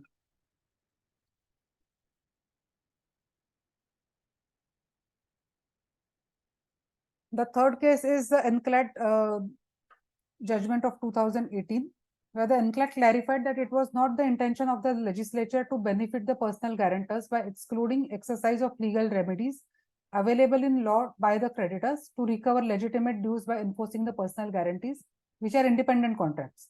It is a settled position of law that the liabilities of guarantors are coextensive with that of the borrower. The appellate tribunal held that the resolution under the code is not a recovery suit. The object of the code is maximization of the value of the assets of the CD. Then to balance all the creditors and make availability of credit and for promotion of entrepreneurship of the CD. While considering the resolution plan, the creditors' focus on resolution of the the borrower corporate debtor is in line with the spirit of the code. However, that does not mean that the proceedings cannot lie against the personal guarantors. Section 14.3 of the code, that is introduced by the 2018 amendment, which states that the provisions of moratorium shall not apply to a surety in a contract of guarantee for a corporate debtor, is retrospective. The question here was, from what date would it be effective? So the amendment, it was held by the Supreme Court that this amendment is retrospective, and hence even for previous matters, this the action, the personal guarantors can still be proceeded against, irrespective of when the amendment came in. Next is the NCLAT judgment in Alpha and Omega Diagnostics versus Asset Reconstruction Company of 2017. The question is whether the properties which is or are not owned by the corporate debtor, whether they will come under the ambit of the moratorium. So before we start with reading the judgment, I want to point this moratorium, the provisions of section 14(1)(b), where it says this shall by order declare moratorium prohibiting all of the following, namely, and B is transferring, encumbering, alienating, or disposing of by the CD any of its assets or any legal right or beneficial interest therein. So the word its is used there. So where the NCLT has held that the word its denotes the property owned by the corporate debtor. The property not owned by the CD does not fall within the ambits of the moratorium. Even section 10 is confined to the books of accounts of the CD due to the reason that 10.3 has specified that the corporate applicant shall furnish its books of accounts. This bench has no legislative authority to expand the meaning of the term its, even under the umbrella of adjustum generis. The outcome of this discussion is that the moratorium shall prohibit the action against the properties reflected in the balance sheet of the corporate debtor. The moratorium has no application on the properties beyond the ownership of the corporate debtor. For the sake of completeness, it is worth to refer that the provisions of the SARFAESI Act may be having different criteria for enforcement of recovery of outstanding debt, which is not the subject matter of this bench. So maybe the SARFAESI has provisions which says that all the assets may be covered, but under the IBC, under this particular clause, the moratorium extends only to its, that is the corporate debtor's assets only. Before I part with it is necessary to clarify my humble view that the SARFAESI Act may come within the ambits of moratorium if an action is to foreclose or to recover or to create any interest in respect of the property belonged to or owned by the CD only and not otherwise. Now, the NCLAT in the matter of Suresh Chand Garg versus Aditya Birla Finance, it has held that the personal and individual assets of the director is not the subject matter of the corporate insolvency process, and the moratorium only extends to the assets of the corporate debtor. Now, as I mentioned at the beginning, there were conflicting views, like 14.3, it came in 2018. Before that, there have been certain contrary views which were taken by other courts. So let us discuss few of them also. So 14.3 set out that the moratorium is not applicable against assets of guarantors to the assets of the corporate debtor. Some courts have taken a view that section 14 may be interpreted literally to mean that it only restricts actions against the assets of the corporate debtor. A few others have taken an interpretation that the stay applies on the effect of enforcement of guarantee as well, if the CRP is going on against the corporate debtor. These are the few cases in that regard. The first is Alpha and Omega Diagnostics versus ARC, in which the personal properties of the promoters were given as security to the banks. The issue was whether the properties that are not owned by the CD would come within the scope of moratorium under section 14. Here, the NCLAT has held that section 14 only applies to the assets of the CD and would not bar proceedings or actions against assets of third parties. Literal interpretation of section 14 was undertaken, and it was noted that the word its in 14.1b and c is used in relation to the CD only. Similar issue came up in Schweitzer so-and-so versus Phoenix ARC, and following its previous decision, the NCLAT noted that moratorium has no application on the properties beyond the ownership of the corporate debtor. However, in Allahabad, the High Court subsequently took a differing view in the Sanjeev Shriya versus State Bank of India case by applying moratorium to enforcement of guarantee against personal guarantors to the debt.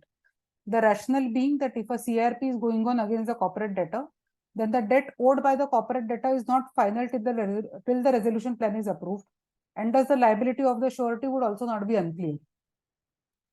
The court took the view that until debt of the corporate debtor is crystallized, the guarantor's liability may not be triggered. Further, the Allahabad High Court has said that the contract of guarantee is between the creditor, the principal debtor, and the surety, where under the creditor has a remedy in relation to his debt against both the principal debtor and the surety. The surety here may be a corporate or a natural person, and the liability of such person goes as far as the liability of the principal debtor. Under Section 138 of the Contract Act, the liability of the surety is coextensive with that of the principal debtor, and the creditor may go against either the principal debtor or the surety, or both, in no particular sequence. Subsection 3 of 14 has been substituted thereafter with effect from June 18, and a new clause has been inserted by bringing in that amendment. So by virtue of that new clause, now it is clear that the proceedings, the clarification has come in that the sureties that will not, this moratorium will not extend to the action to be initiated against the personal guarantors. Now, certain exceptions to the explanations which are there about continuation of critical supplies under the moratorium. So, like we discussed, 14.2 of the code states that the supply of essential goods or services to the corporate debtor, as may be specified, shall not be terminated or suspended or interrupted during the moratorium period. Now, Section 14.2 requires the continuation of supply of essential goods and services to the CD during the moratorium period. And Section 30, subsection 2, read with Regulation 31A, makes it clear that dues to suppliers for essential goods and services supplied during the moratorium period are a part of the CIRP costs and are required to be paid back in priority to any other creditor as a part of the resolution plan. So we know CIRP costs are a priority and need to be paid 100%. As per Regulation 32 of the CIRP regulations, essential supplies mean electricity, water, telecommunication services, and information technology services, to the extent these are not a direct input to the output produced or supplied by the corporate debtor. And they have also given an illustration. If you see the regulations, they have also given an illustration where that the water supplied to the CD will be essential supplies for drinking and sanitation purposes only, and not for the generation of hydroelectricity, like the example we discussed at the beginning. Further, Section 2A, which was inserted in 2019, empowers the IRP or the RP to decide which supply of goods or services is critical to protect and preserve the value of the CD, and to manage the operations of such CD as a going concern. Then the supply of such goods and services shall not be terminated, suspended, or interrupted during the period of the moratorium, except where such CD has not paid the dues arising from such supply during the moratorium period, or in such circumstances as may be specified. The changes have been made again for keeping the thrust of going concern and to maximize the value of the corporate debtor. Now, certain cases on this. The NCLT Mumbai bench judgment in ICSA versus Innoventive has explained the position. So this is a very early case in the IBC regime, or maybe one of the first few decided cases in under the IBC regime. So where this judgment has explained the position regarding supply of these essentials. By reading this regulation, that is at Regulation 32, it appears that electricity, water, and telecommunication services and the information technology service are to be considered as essential as long as these services are not a requirement to the output produced or supplied by the corporate debtor. Under this regulation, an illustration also has been given saying that water is to be considered as essential service as long as it is used for drinking purpose and sanitization purpose, but not for generating electricity.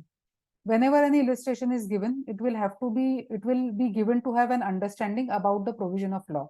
If supply of water for drinking and sanitization purpose is an essential service, the supply of electricity is also deemed to be limited for lighting purposes and other domestic purposes, which are in modern days considered as an essential service. If the same electricity is used as input for manufacturing purpose, making huge bill of lakhs of rupees to get output from that industry, then to our understanding, supply of electricity is used as input for manufacturing purpose to get output from the factory, and it is obviously to make profits. Essential service is a service for survival of humankind, but not for making business and for earning profits without making payment to the services used. When the company is using it for making profit, then the company owes to make payment to the services or the goods which are utilized in the manufacturing purpose. So the same discussion, whether the company is required to make payment towards the essential supplies for providing the essential services during the course of moratorium, where it is held that yes, the company will have to make the payment and that payment will form part of the CRP cost.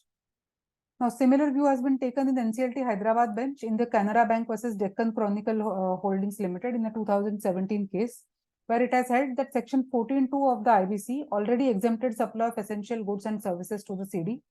And in addition, the learned counsels for the respondent submitted that the goods and services, namely water, electricity, printing ink, printing plates, printing blankets, solvents, etc., will also come under the purview of exemption and thus prayed to exempt above goods and services from the moratorium. We are convinced with the prayer of the respondent that the above goods and services would come under exemption under this section. Hence, we clarify that the goods and services, namely water, electricity, printing ink, printing plates, printing blanket, solvents, etc., will come under this section, and these essential goods or services to the CD shall not be terminated or suspended or interrupted during the moratorium period. Of course, what goes without saying is that the CD needs to make payment for it.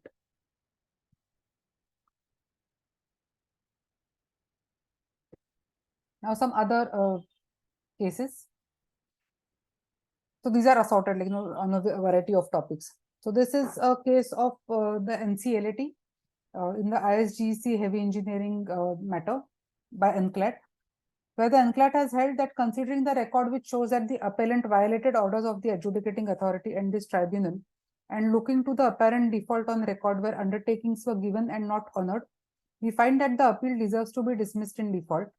We dismiss the appeal in default by permitting the IRP to move the adjudicating authority or any other authorities, including police authorities, to pursue the matter with regard to money illegally withdrawn from the accounts of the corporate debtor so as to trace the money back and get it back in the company accounts.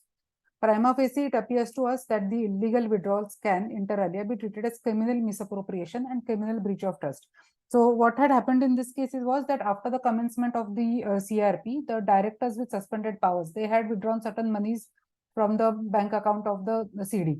And in spite of repeated requests and reminders from the IRP and the RP, the amounts had not been deposited back into the account. Then when the RP went and filed an application in the before the NCLT directed these directors to pay back that money in the account of the CD. The directors gave the undertaking also that we will deposit the money, but they still did not do it. And then they filed an an appeal against the order of the NCLT before the NCLAT, challenging the order of the NCLT, directing them to make the payments. Now, before the NCLAT also, they gave certain undertakings that yes, we will deposit the money and all that, but that never happened. Now, in view of that, the final decision given by the NCLAT is that considering the record which shows that the appellant has violated the orders of the NCLT as well as of the appellate tribunal, so where they had given various undertakings, and looking to the apparent default on the record where the undertakings were given and not honored, based on that, they said that the appeal deserves to be dismissed due to default, and the appeal is dismissed, and the IRP was permitted to move the adjudicating authority or any other authority, including the police complaints, to be filed if required, to recover that money which was illegally withdrawn by the directors from the account of the CD. They go on further to say that prima facie it appears to us that the illegal withdrawals can inter alia be treated as criminal misappropriation and criminal breach of trust. So maybe the RP in that sense was permitted to take action against the directors based under those sections also. So typically when we take over, maybe there is a gap of time between the order being pronounced and we actually getting that order. Typically, if something has to go wrong, generally it may go wrong during that period. If the directors want to withdraw those funds, except maybe unless it is a genuine transaction where, say, the checks were issued before the order was passed and then the checks hit the bank account afterwards. So that may not be said to be a criminal misappropriation. The checks were already issued for, say, some genuine business purpose. That will not be a violation of the moratorium provisions. But otherwise, in case the directors have withdrawn certain funds for personal use or something, then that will be termed as a violation of the moratorium provisions. The next is the Nahar Builders versus Housing Development and Infrastructure Limited case of Bombay High Court of 2020. Where the High Court has held that once an amount is deposited in this court, it is placed beyond the reach of either party without permission of the court. It is therefore not the property of either party pending an adjudication, as to entitlement by the court. So this appears to be similar to the previous case which we discussed. Once the arbitrator held that it was Nahar Builders that was entitled to this amount, and that award became enforceable as a decree of this court, then no question remained of the amount being claimed by HDIL. In another manner of speaking, from the time the deposit was made until the time withdrawal is ordered, the amount is not the property of either party to the dispute. It is true that an execution against HDIL is presently stayed, but this is not an application for execution, nor is it within the meaning of section 14(1)(d), an application for the recovery of any property by an owner or lessor where such property is occupied by or is in possession of the CD.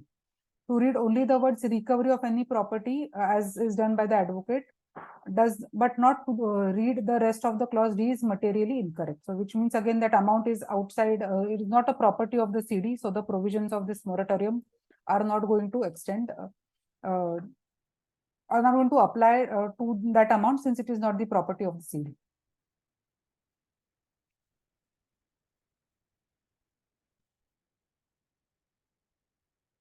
Next is again the NCLAT Delhi judgment of Orbit Life Sciences, where the NCLAT has held that we have gone through the matter and heard the learned counsel for both the sides.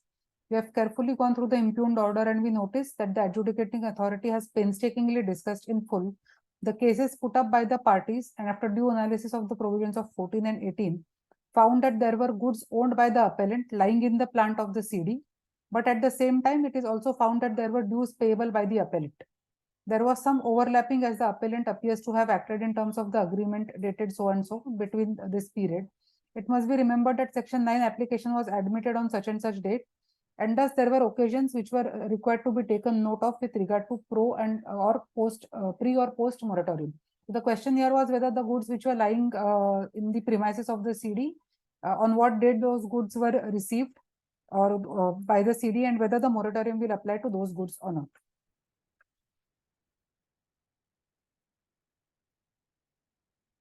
Next case is again an NCLAT judgment in the Bank of India versus the RP of Ferra Alloy Corporations regarding freezing of the bank accounts. So the NCLAT has held that the banks cannot freeze accounts, nor can they prohibit the corporate debtor from withdrawing the amount as available on the date of the moratorium for its day-to-day functioning. Appeal was filed by the Bank of India, Central Bank of India, Syndicate Bank, and State Bank against this order passed by the NCLT Cuttack bench, whereby the NCLT had allowed the application filed by the RP and requested the banks to reverse the amounts remitted by the previous IRP while discharging his duties as per the provisions of IBC. The erstwhile RP chose to reduce the final utilization of the fund-based facilities and had squared off the cash credit facilities with all the banks, adjusting the claims by the appellate banks during the course of the CIRP out of the funds of the corporate debtor, which results in an unjust enrichment of the banks, and further crediting the amounts towards non-fund and fund-based accounts during the moratorium period is against the provisions of section 14. So in this case, the IRP had maybe tried to square off the liability. So when these banks filed their claims for fund-based and non-fund-based credit facilities which had been given to the corporate debtor, out of the funds lying in the accounts of the CD, the IRP had allowed them to square off the liabilities. Now, this again was held that this is in violation of the moratorium provisions, and the IRP could not have done that. And when the RP was there in place, the RP had filed an application requesting these banks to reverse those transactions and bring back the money in the CRP account, which was allowed here.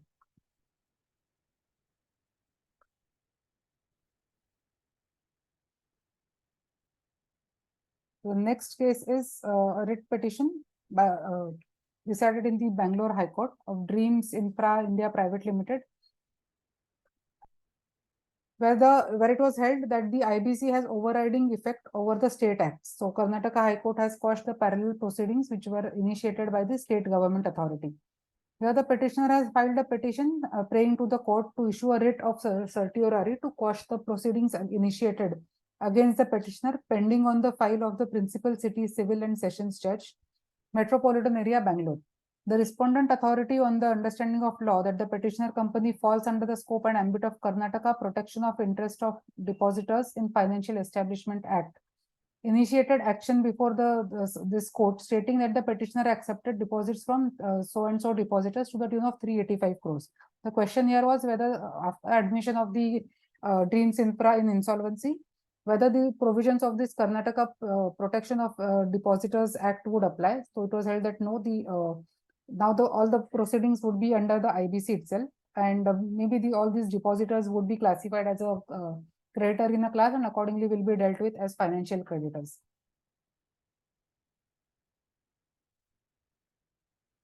The next case is NCLAT judgment of Uttar Gujarat Weez Limited versus RP of Kanuvi Foods Private Limited, where the appeal was referred by that electricity company being aggrieved by two orders passed by the NCLT Ahmedabad bench, where first the NCLT had dismissed the appeal holding that the electricity charges during the CRP would form part of CRP cost, and the application claiming recovery of electricity charges during the CRP was not maintainable. The appellant claimed that recovery of electricity charges during the CRP period. Further, the appellant also submitted that the appellant was entitled to recover electricity charges being incurred by the CD on month-to-month basis after the CRP was initiated against the CD, and the same should have been paid but were not paid. So as we saw, since it's an essential supply, the payment should be made on a month-to-month basis. Now here the NCLAT has held that the illustration of regulation 32 makes the distinction clear. If the electricity consumption was for manufacturing and the output of the biscuits, which is the normal operation of the CD, in that case, the dues arising from such supply of electricity during moratorium will have to be paid during the moratorium. In the present case, the consumption is stated to have been for running of office and security of the CD. In that case, the same will form part of the CRP cost, which can be recovered when the resolution plan is approved and would form part of section 53 if the liquidation has been initiated. For these reasons, we do not interfere with the impugned orders as we do not find any substance in the appeal, and the appeal is accordingly disposed. So again, the distinction here under regulation 32, which talks about what is the purpose of the supply of that essential goods. So here the electricity was for manufacturing purposes. So in case if the electricity is for manufacturing purposes, then amount has to be paid on a month-on-month basis. But if it is only for running of the office and security of the CD, then it would form part of the CRP cost and would have a priority in case of resolution plan or in case of liquidation. The next is a NCLAT judgment again in Harish Taneja versus Dakshin Haryana Electricity Board of 2021. Here again, it is held that as per the provisions of section 14(2)(a) of the IBC, if supply of electricity is used to keep CD a going concern during moratorium, supply cannot be terminated provided the dues arising from such supply are being paid.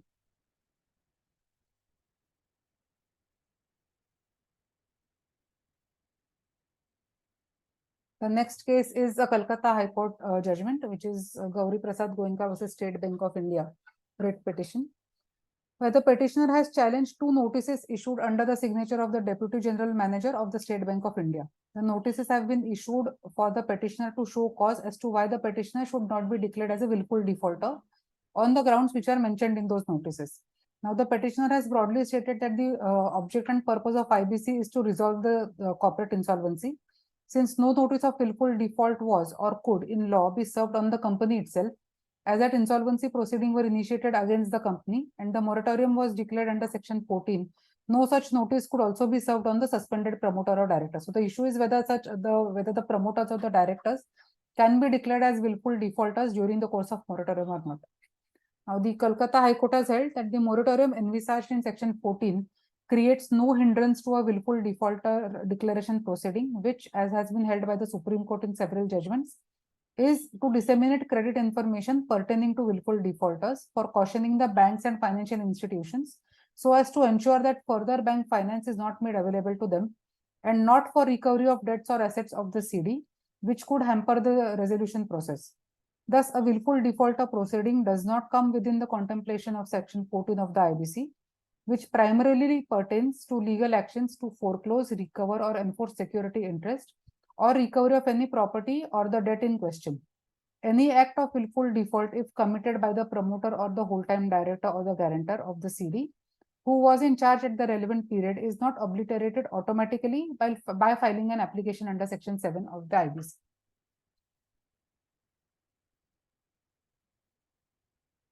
The next is an NCLAT judgment in the matter of Director of Economic Offences versus Binay Kumar Singhania and others.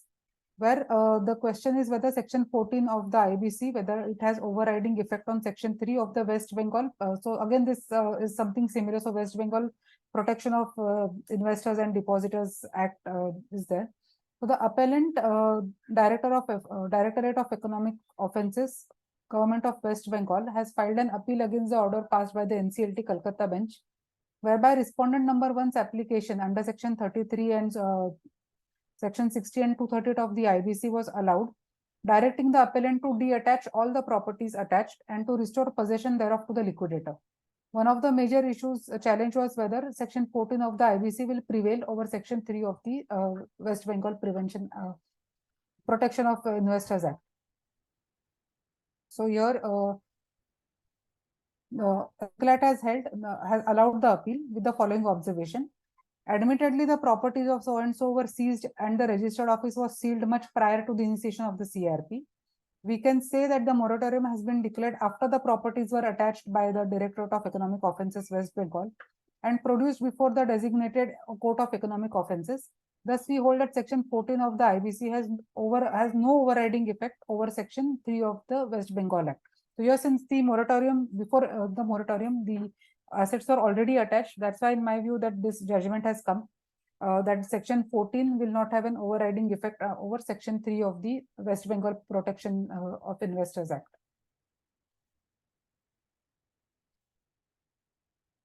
Now the next case is on, again, an NCLAT judgment, whether the order of moratorium will cover the criminal proceedings under section 138. I think this case is, we have already discussed this case.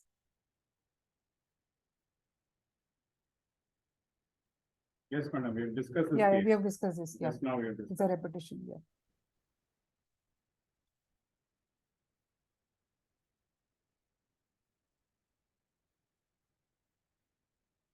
Next one is whether the proceedings under section 19(2) and section 66-67 shall be deemed to have been stayed by virtue of the interim moratorium under section 96(1). So now this is under the Personal Insolvency Act.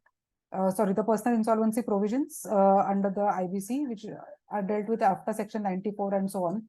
So the question here is whether proceedings under section 19(2) and section 66 and 67 shall be deemed to have been stayed by virtue of interim moratorium under section 96(1).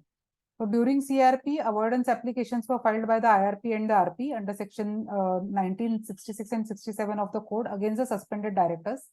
Thereafter, proceedings were also initiated under section 95 against the appellants as the personal guarantors of the CD.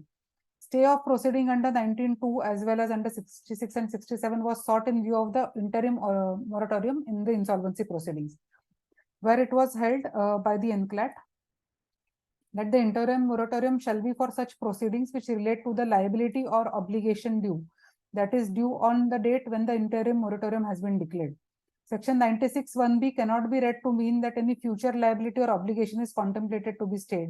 Thus, stay of proceedings under 19(2), 66 and 67 is not contemplated under section 96(1)(b), and the scheme of the code in no manner provides for the stay of such applications.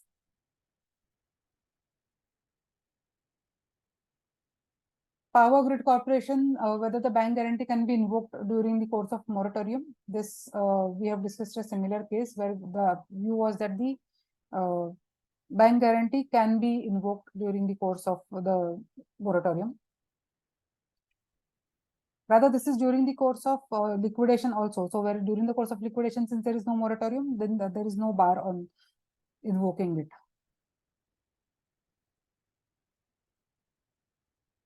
This Canara Bank versus Deccan Chronicle, will the moratorium affect the cases brought or pending before the Supreme Court under the Article 32 NCLAT judgment, which says that moratorium suspends most parallel proceedings brought by or against the CD. But when it comes to writ petitions filed in the Supreme Court or the High Court under Article 32 or Article 226 of the Constitution, a specific exception is made. The moratorium will not affect any cases brought or pending before the Supreme Court under Article 32 or any orders issued under Article 136 of the Constitution. The appellant appealed to the NCLAT against the impugned order of the adjudicating authority, barring action for reimbursement of funds. The appellant argued that the adjudicating authority lacked the ability to exclude the High Court and the Supreme Court from its jurisdiction.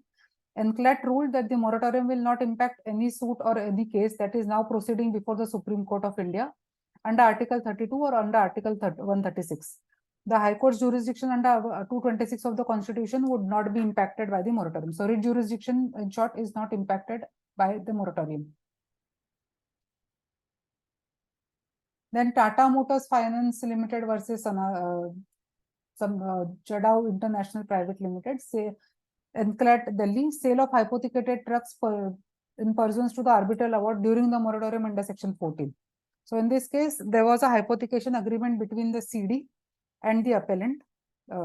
CRP had started in January 2019, and the appellant, in pursuance to the arbitral award, proceeded to repossess 2 trucks belonging to the corporate debtor and sold one of them in March 19 and another in April 19. So the CRP had already started in Jan 19. The appellant claims that the appellant did not have knowledge of the moratorium. The RP before the NCLT calling upon the appellant to deposit the money, and the appellant filed that that the appellant was being restrained from filing a claim with the RP, who is insisting that first the amount for the sale of those trucks should be deposited with the RP, and then only he will file the claim. So by this impugned order, the NCLT has directed the appellant to deposit 25,10,000 and then participate in the process. The NCLAT rejected the appeal and held that once Section 7 application was admitted, from the commencement date, the moratorium has got activated, and any action of the present nature violating moratorium could not be upheld. However, if the appellant deposits the money with the RP within 15 days from today, the appellant may be allowed by the RP to lodge its claim against the corporate debtor.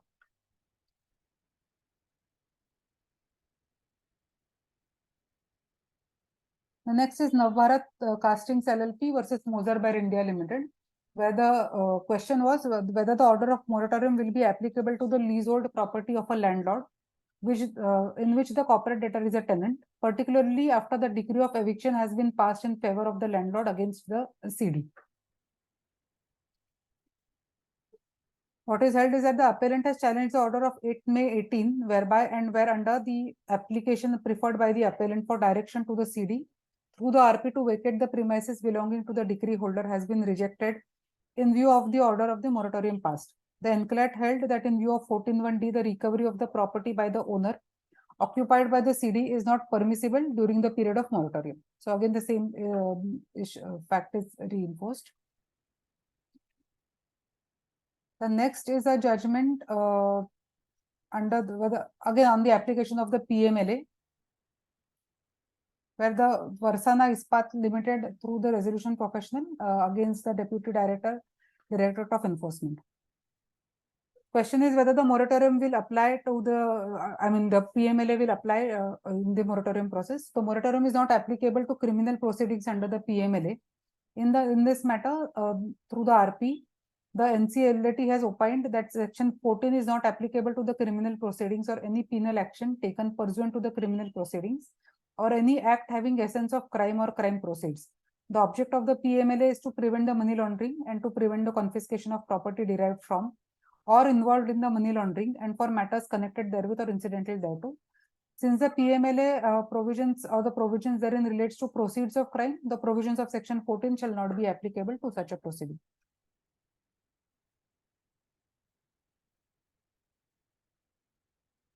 I think 37 we have discussed whether the High Court can proceed with the auction of the CD once the order of moratorium is passed.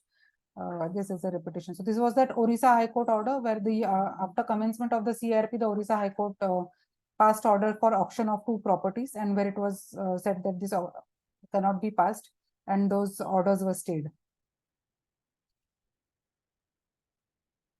Yeah. Yes, so this is the compilation of cases which I had. I think almost 30-40 cases are discussed, which I could compile in this application, in this presentation. If anybody has any points to add or any other of their own experiences, we can do that. Else I have concluded with the presentation part and the discussion on the case law part.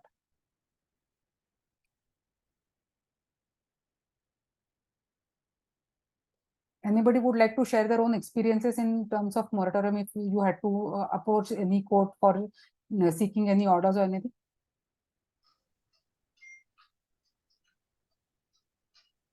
Ma'am, you refer to a judgment, Supreme Court judgment, Yeah. wherein the court has held that in the case of 138 applications, no? Yeah. Moratorium would apply. So which case is that? I missed that part. 1 second. I'll be circulating this, sir, in any case, but I'll just open this Okay. again. I'll request the ICSI IPA to circulate this to the participants. Sure.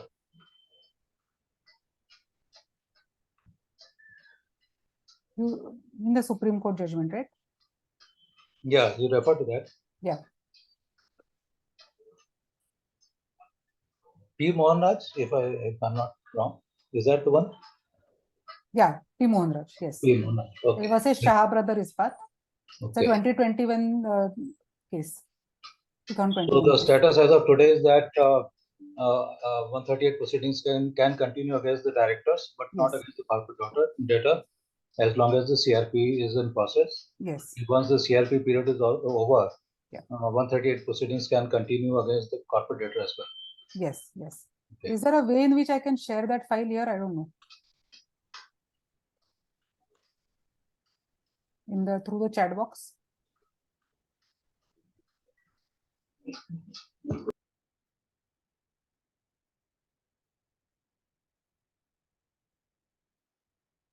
Let me just try doing that.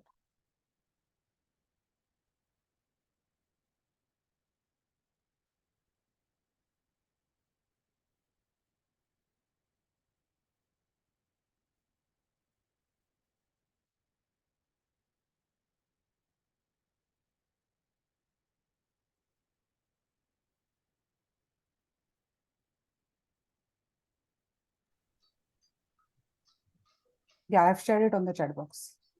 Okay. One more question. Yes, sir. Whether the moratorium would apply on assessment proceedings carried out by different departments, GST, income tax, whatever. Yes, they would, because they would come under the term proceeding. So is there a judgment on that part? Because No, I haven't actually come across. Whatever judgments I came across were under the attachment which has been made by the income tax department against the assets of the CD. because the departments are taking the view that the stay is on the moratorium is on recovery proceedings, not on normal proceedings. Yeah. That's the view they are taking. Yeah, I have not come across a judgment, but definitely it is relevant. So I'll also look for it something because it is applicable, I think, to everybody. Yes. Yes. Yeah. Thank you so much. Sure.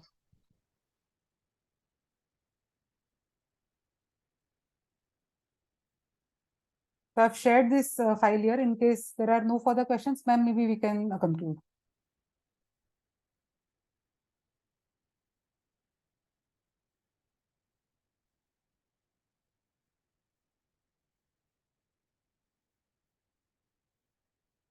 Anjali, ma'am, you're there?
Thank you so much, ma'am, for giving time and taking out the session.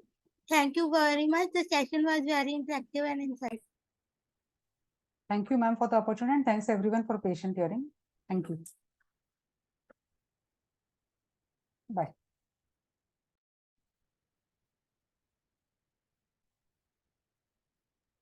Madam, next session, when it will start? At 1:30 it will start. 1:30. Yes. Okay, ma'am. So we can log in again, right? We can leave the meeting. Yes, you can log in again. Okay.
Good afternoon, everyone.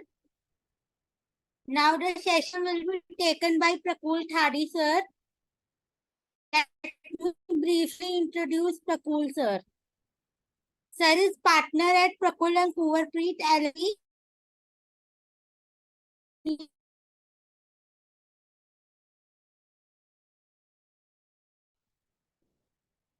He is insolvency professional at Pharma Limited, a listed entity.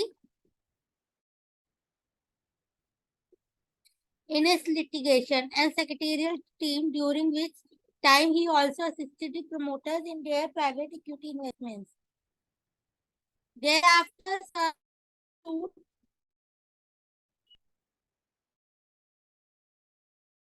the IP program to become IP, the guidance of judicial and technical members as NCT Chennai for 3 months. After extension for 2 years, sir enrolled as IP with IPBI. Since past 2 years, he is actively working on IBC mandate as RP liquidator and as advisor to IPs in handling their assignments. His area of expertise includes implementation of resolution plans, where PNK offers this blend of knowledge on both the corporate and insolvency laws. Now, I request sir to please start the session. Thank you, Anjali, for the introduction. Can you please confirm that my audio is, I'm audible and my mic is clear, my video Yes, is sir, clear? yes, sir, sure. Yeah, Sir, okay. you are audible. Yes. Yeah. Thank you so much, sir. I'll be sharing my presentation. Just give me a moment.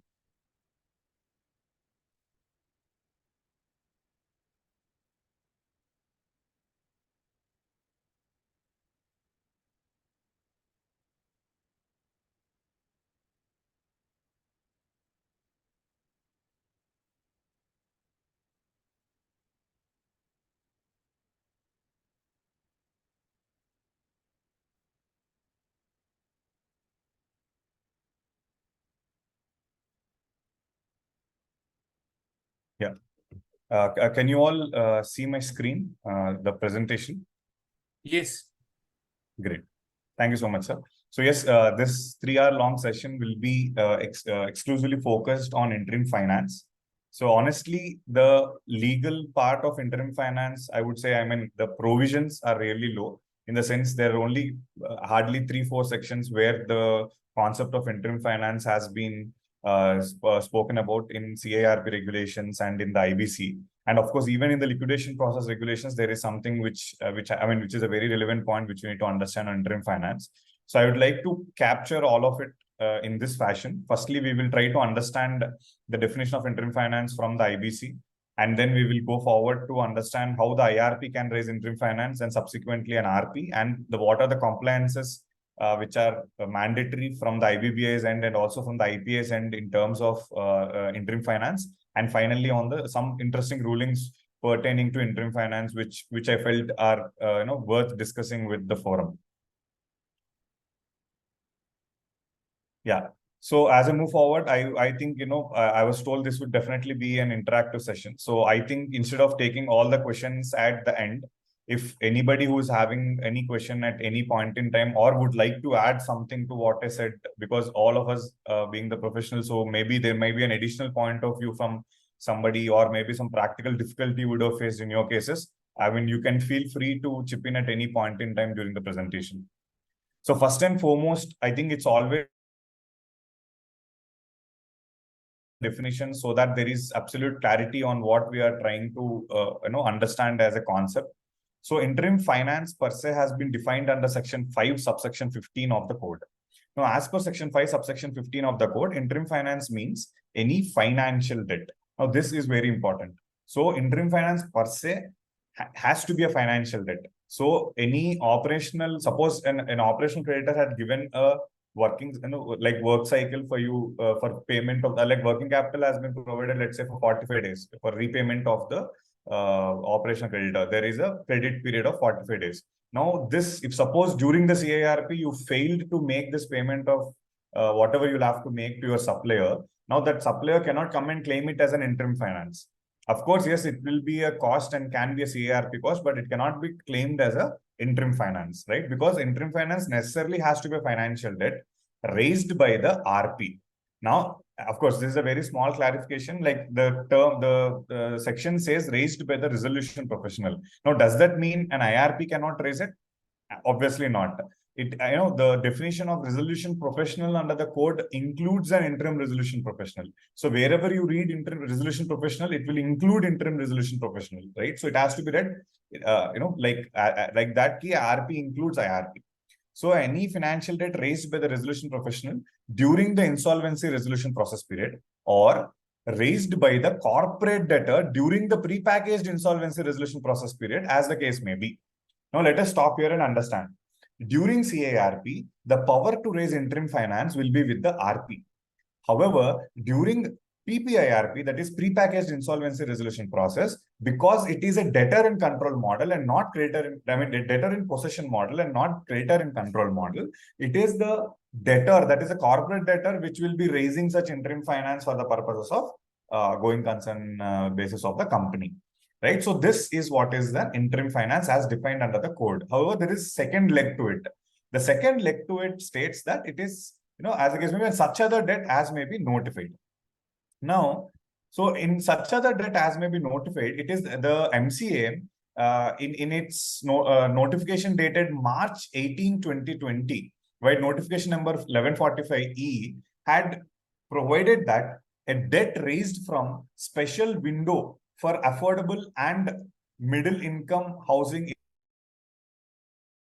If you see the acronym, it is SWAMHI, which is Swami Fund.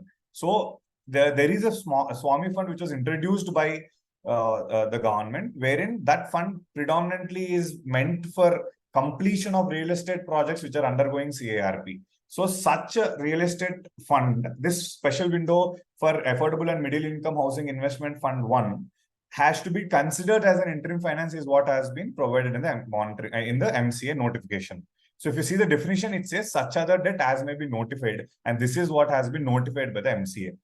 Now, along with this notification, there was an explanation. Now, the explanation says the expression this fund shall mean the fund sponsored by the central government for providing priority debt financing for stalled housing projects as an alternate investment fund and registered with the SEBI. And this is the purpose of it is more important, to provide financing for completion of stalled housing projects that are in the affordable and middle income housing sector. Now, this is most important, that this fund is to be used for providing finance for completion of stalled housing projects. Now, we all know that in IBC, there are a chunk of real estate projects which were stalled for ages coming under IBC for, showing as a last ray of hope.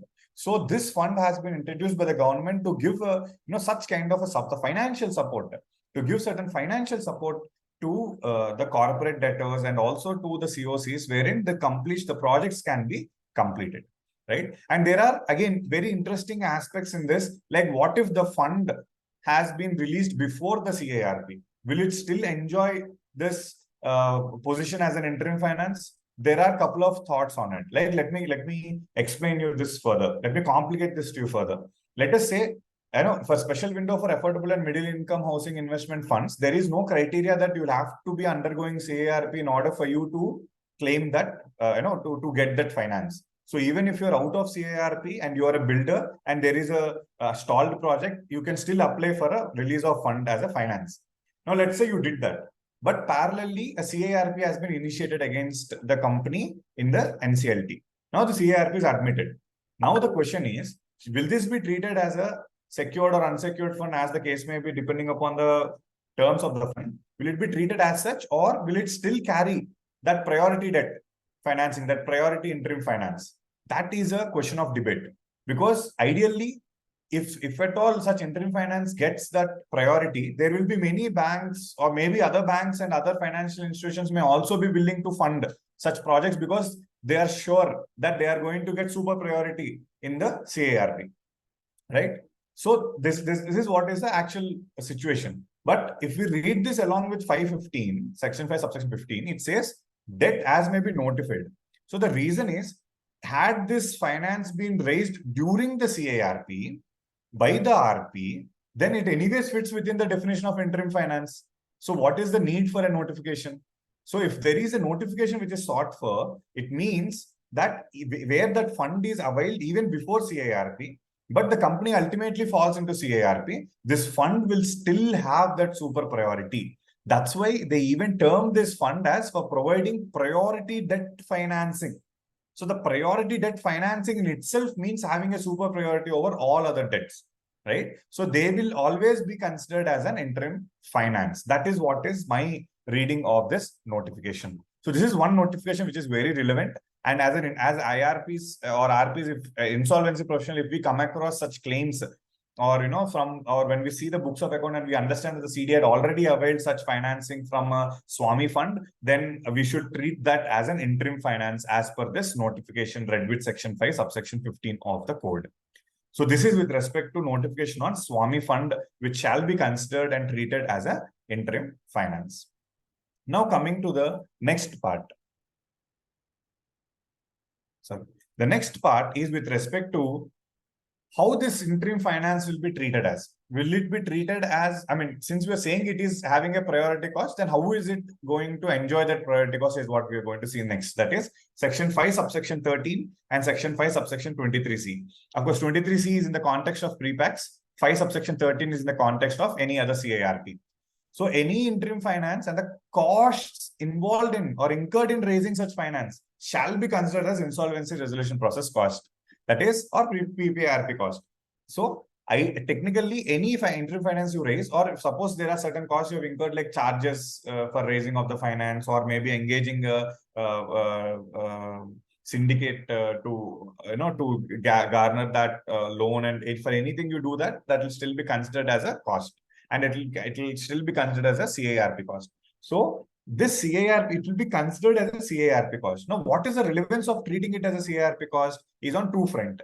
Number one, as per section 30, subsection 2, this CARP cost will have the top priority, right? And this top priority will be in terms of payment. That is, first, there has to be any payment of, firstly, I would say in terms of 100%, that is the entire CARP cost has to be taken care of. There is no discounting or anything on a CARP cost. Second, the payment also, there is a top priority provided to the CARP cost. So when the payment comes from the resolution applicant, the payment first goes to the CARP cost, and only then it spills over to the other categories and other settlements. So having a top priority in the CARP is one of the major things for being considered as a CARP cost. Second is when you go to liquidation, even if it is ending up in liquidation, under section 53, the top in line is the CARP cost and the liquidation cost. So either in liquidation or in CARP, the CARP cost will be in the top in terms of priority of debt. And therefore, interim finance being considered as a CARP cost will indirectly or rather directly enjoy this priority. And they call it as a super priority over any other creditor. So that's the relevance and superiority of an interim finance. However, in an event, let us assume you have availed interim finance during the CARP, and for a period of, the CARP has ended, but you could not get investors or resolution applicants. So this interim finance you have utilized for meeting certain costs and meeting even fees of the RP or anything like that. And subsequently, you ended up in liquidation. Now this ideally interim finance, if you are availing it, again, there are two finance, and that's where the actual practical discussion goes, is that if it is a functioning company is able to generate some revenue to meet its own cost, or maybe at least the working capital. So where we need interim finance to meet some bridge the working capital or something, that's a pure the concept of interim finance was actually to take into consideration that the concept of interim finance was never to take into consideration anything apart from meeting the business needs. I will come to that shortly. But as we all know, to meet the CARP costs like RP fees, IRP fees, public announcement expenses, Form G expenses, or any related process-related expenses, for that also there are, in many companies, there is no internal fund to meet all these expenses.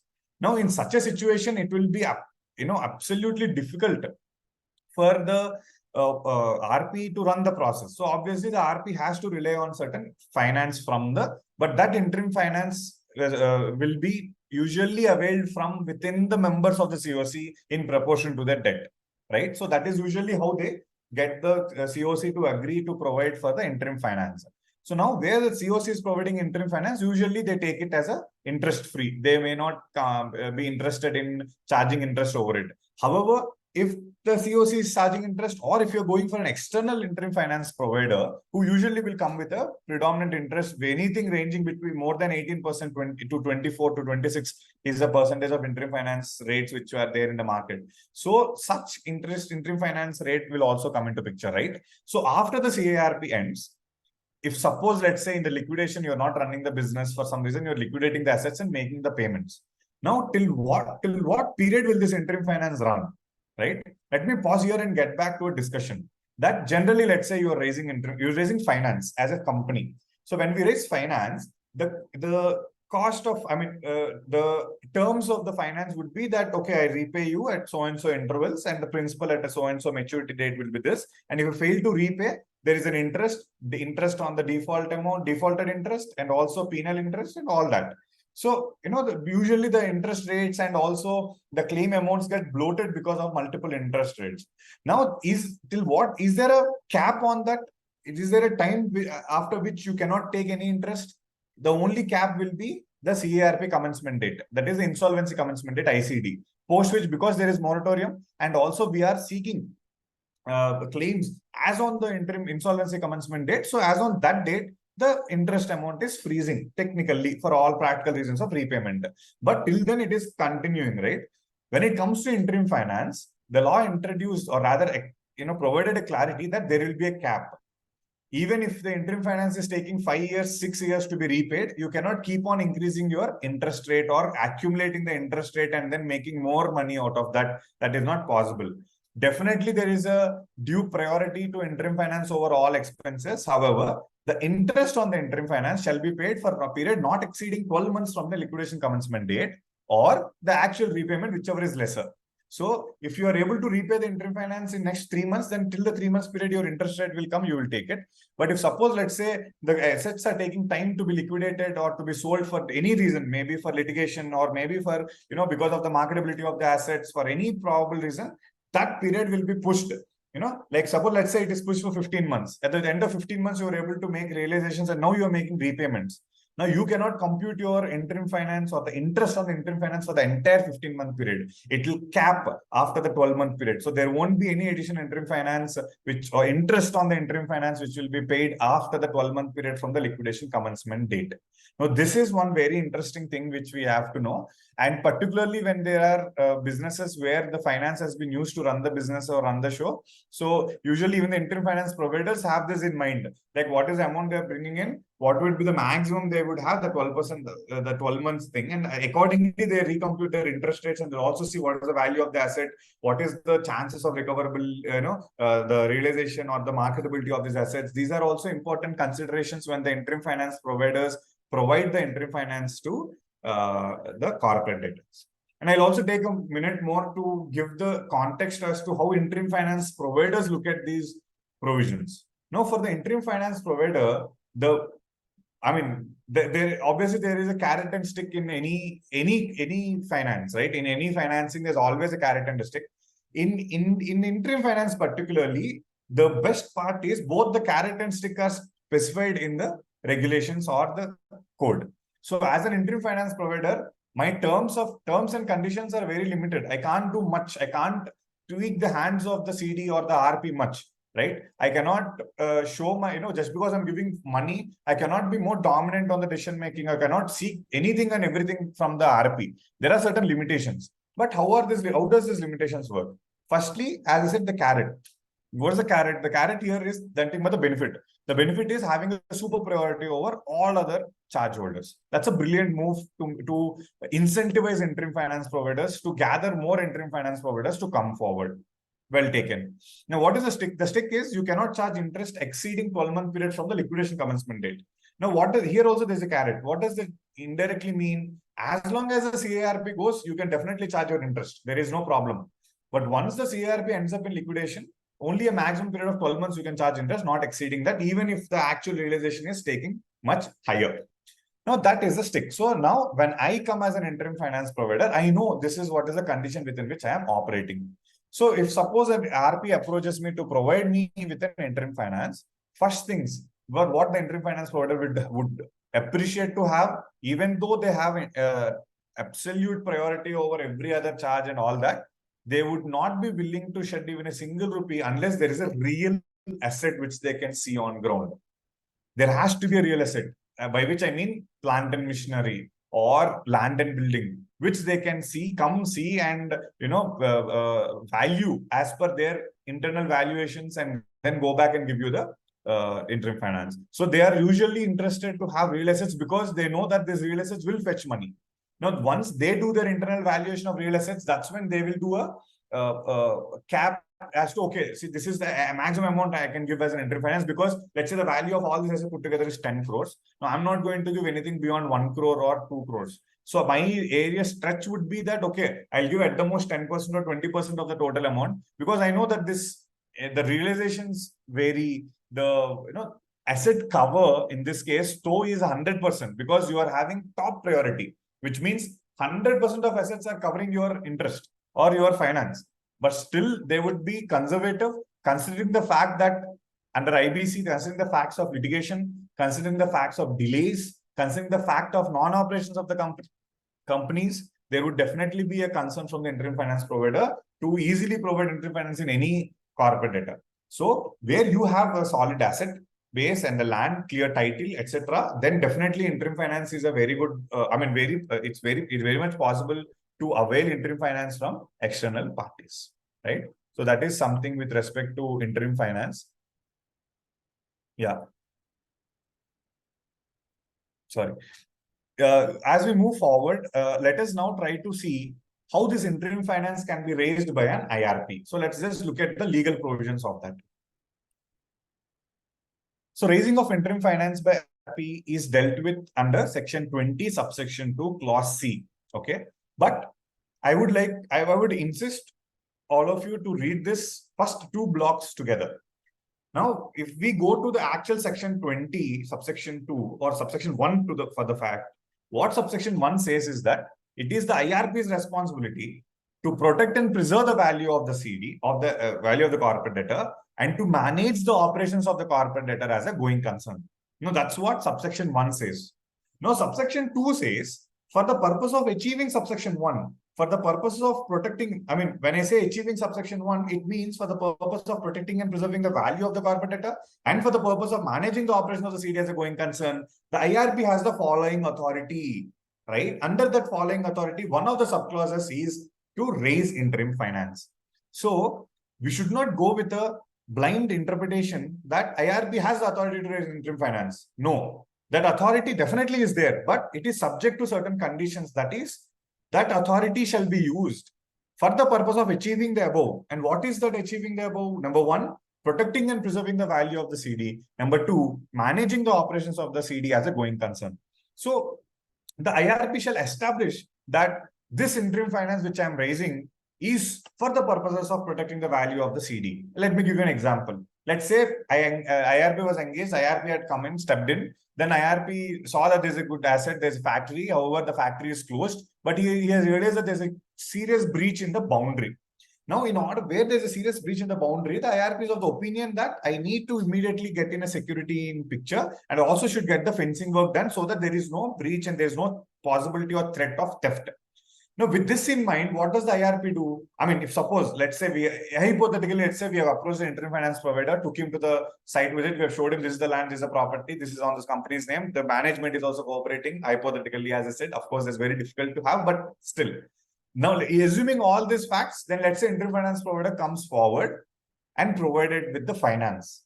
Now, over here, why am I taking this finance for? Am I taking it for the IRP fees? Am I taking it for meeting the public announcement expenses or something? No, I'm taking it for preserving the value of the assets of the corporate debtor. This is my justification.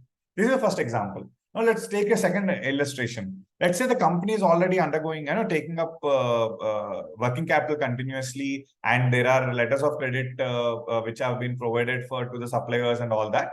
Now during the CARP, there are letters of credit which are provided by the banks, and that one of the supplier is willing to enforce that letter of credit. Well, the bank says, no, we are revoking this because of this clause. You have into liquidation. We are not going to do this anymore. Now I approach the bank and say, sir, why don't you let us, we can consider this as an interim finance to run the operations of the CD as a going concern. Actually, we have one case law which I will explain you. A similarly placed case law where Union Bank of India had done this. So I've given example from the same. So during the CARP, and letter of credits have been provided for and enforced against the suppliers, so that the suppliers continue to keep supplying the products, and the corporate debtor is also continued to be run as a going concern. So with this objective, the corporate debtor was continuing as a going concern, and there has been absolutely no trouble in terms of, I'm sorry.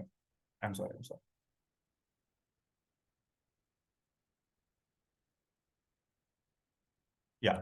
So the corporate debtor was running as a going concern using this interim finance. Now, in these two examples, as an IRP, I was able to justify or substantiate my role or my authority in raising of interim finance to state that this is raised for the purposes of protecting the value or preserving the value of the CD in my first example. In my second example, to manage the operations of the CD as a going concern. Now, why am I stressing on this? The reason why I'm stressing on this is that this power or authority of IRP to raise interim finance is in the absence of a constitution of or absence of a committee of creditors. Now, this is very important for us to acknowledge. If you see my note, I kept a note here which states the authority of the IRP to raise interim finance will be ceasing, or it will close after or upon constitution of the committee of creditors. So where there's an urgent funding required within that period of constitution of COC, that's where I can use my authority under section 20, subsection 2, clause C. Now, if you ask me, Prakul, is it specified anywhere? No. Then how are you so sure that it can be done? The reason why it can be done is the genuine interpretation of the requirement, or rather, how you read two different provisions flowing at the same time. When we move forward to the next slide, I will take you through section 25, where the RP has the authority to raise interim finance, but that authority is subject to consent of the COC. Now, after the 30th day, as per section 22, in the first COC, an RP has to be appointed. But I agree there can be a delay in the appointment. That's where under the regulations, under regulation 17, that with 16, it very clearly says, or rather 16 subsection 5 says, even regulation 17.3 says that after the 40th day, the IRP shall continue to function as the RP. So reading by a conjoint reading of all these provisions, the moment COC is constituted and there is still a delay of appointment of RP, you cannot simply claim that, yes, I am an IRP, I don't need approval of COC. No. As I repeat, the definition of resolution professional includes a IRP.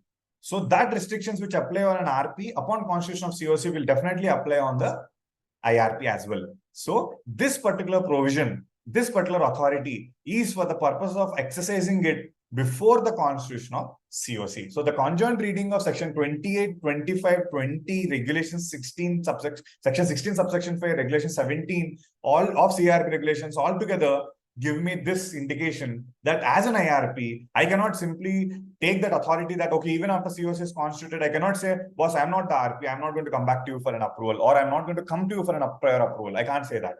So this authority I have is only till constitution of the COC. Now, as I move forward to the third block is with respect to creating the security interest. Now, when I go for interim finance, let's say the interim finance provider tells me in the first example, okay, boss, chalo, this factory and all is fine. I need you to give me security interest over this. The first question for me will be, is this factory encumbered or unencumbered? Now, if this factory is encumbered, there is one provision. If it is not encumbered, there is another provision. Now, if suppose it is not encumbered, that is, nobody has a security interest over that particular piece of property or for any other property, as a matter of fact, which they asked. In such a case, there is no restriction. The law is silent on it. So which means as an IRP, I can create security interest over any unencumbered property of the corporate debtor. But if there is already an existing security interest over the property, for which you're again willing to give a security interest to the interim finance provider, then you cannot do it unless you have a prior approval or prior consent of such creditor. So as you see on the last block, where a security interest is being created over an encumbered property. So where a property is already encumbered or a mortgage or whatever charged in the name or in favor of any existing creditor, then unless you avail the consent of such creditor, you cannot create a security interest over that property. But where the value of the property is so high that it covers more than 2 times of the amount of debt, in such a situation, you can definitely create a security interest without obtaining such prior consent from the creditor.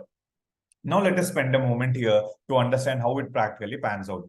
Now, let's say there is as you said, there's a factory, and the factory is across a beautiful space of land, and it's a clear title. So the value of the property is really high. But the value here is not like as an IRP. I should not be simply satisfied based upon my own market research.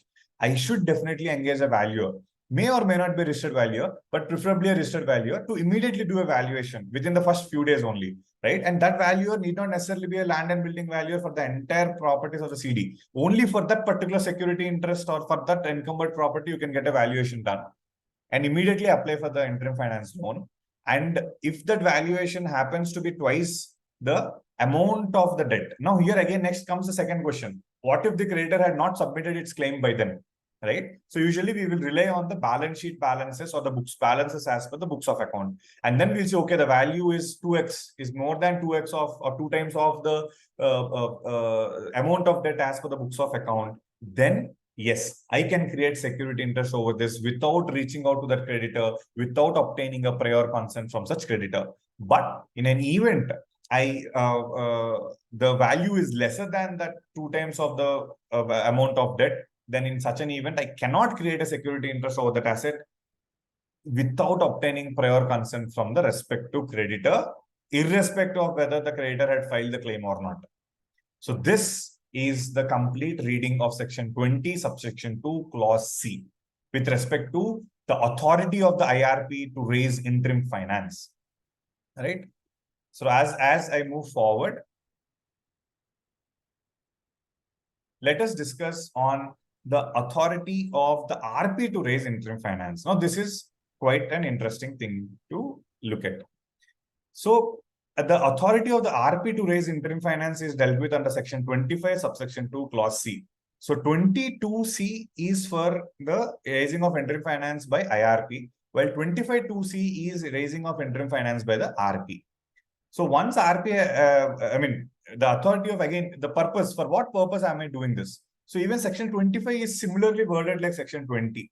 So section 25 subsection 1 says it is the duty of the RP to protect and preserve the assets of the CD, including the continued business operations of the CD. If you carefully observe I'm just going on the previous slide. If you carefully observe these two things, in case of IRP, it is written as protection and preservation of the value of the CD and managing the operations of the CD as a going concern. While for the RP, similarly, similar thing, the similar objective, but it is differently worded to say preserve and protect and preserve the assets of the CD. Instead of value of the CD, which was used in section 20, here they said assets of the CD. And then instead of going concern, they said continued business operations. So, I mean, I don't see any reason why or logic why there has to be a different wording.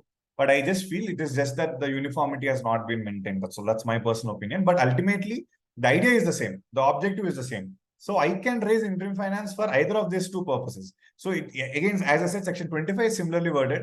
Subsection 1 says it is my duty to do these two, that is protecting and preserving the assets of the CD and including the continued business operations. And subsection 2 says in order to achieve it, the following can be undertaken. And one of that is to raise interim finance. But section 25, subsection 2, clause C is very clear. It clearly says to raise interim finance subject to approval of committee of creditors under section 28 in accordance with section 28. So section 28 has got a lot to do in terms of raising of interim finance. So now let's jump to the third block, which is section 28, prior approval of the COC. Now section 28 contains certain exceptional matters where unless you avail prior approval of COC, the RP cannot take any steps, cannot do anything in that, to that effect. So this is where an interesting element comes as to the difference between ratification and approval. See, approval, and particularly the terminology prior approval, is a clear indication from the legislature, from the parliament, that you have to, unless you take the approval, you cannot take a further step. While ratification is the power given to you to do an act and come back to the authority to get it ratified, right? So there is a huge difference between these two terminologies. So when section 28 says prior approval of COC is mandatory, it means it is mandatory, right? So because, I understand that in various cases, the regulations and the sections are interpreted in a way which will suit the, or rather which will facilitate the running of the process. But I sincerely believe that sections like 28, like section 28 have to be interpreted not liberally, but have to be strictly interpreted in accordance with the language. So section 28 very clearly says prior approval of the COC, and it has to be treated and considered as prior approval of the COC. Now, particularly this approval on interim finance says that the COC in their meeting, the terminology used is in their meeting. Now, this brings another debate.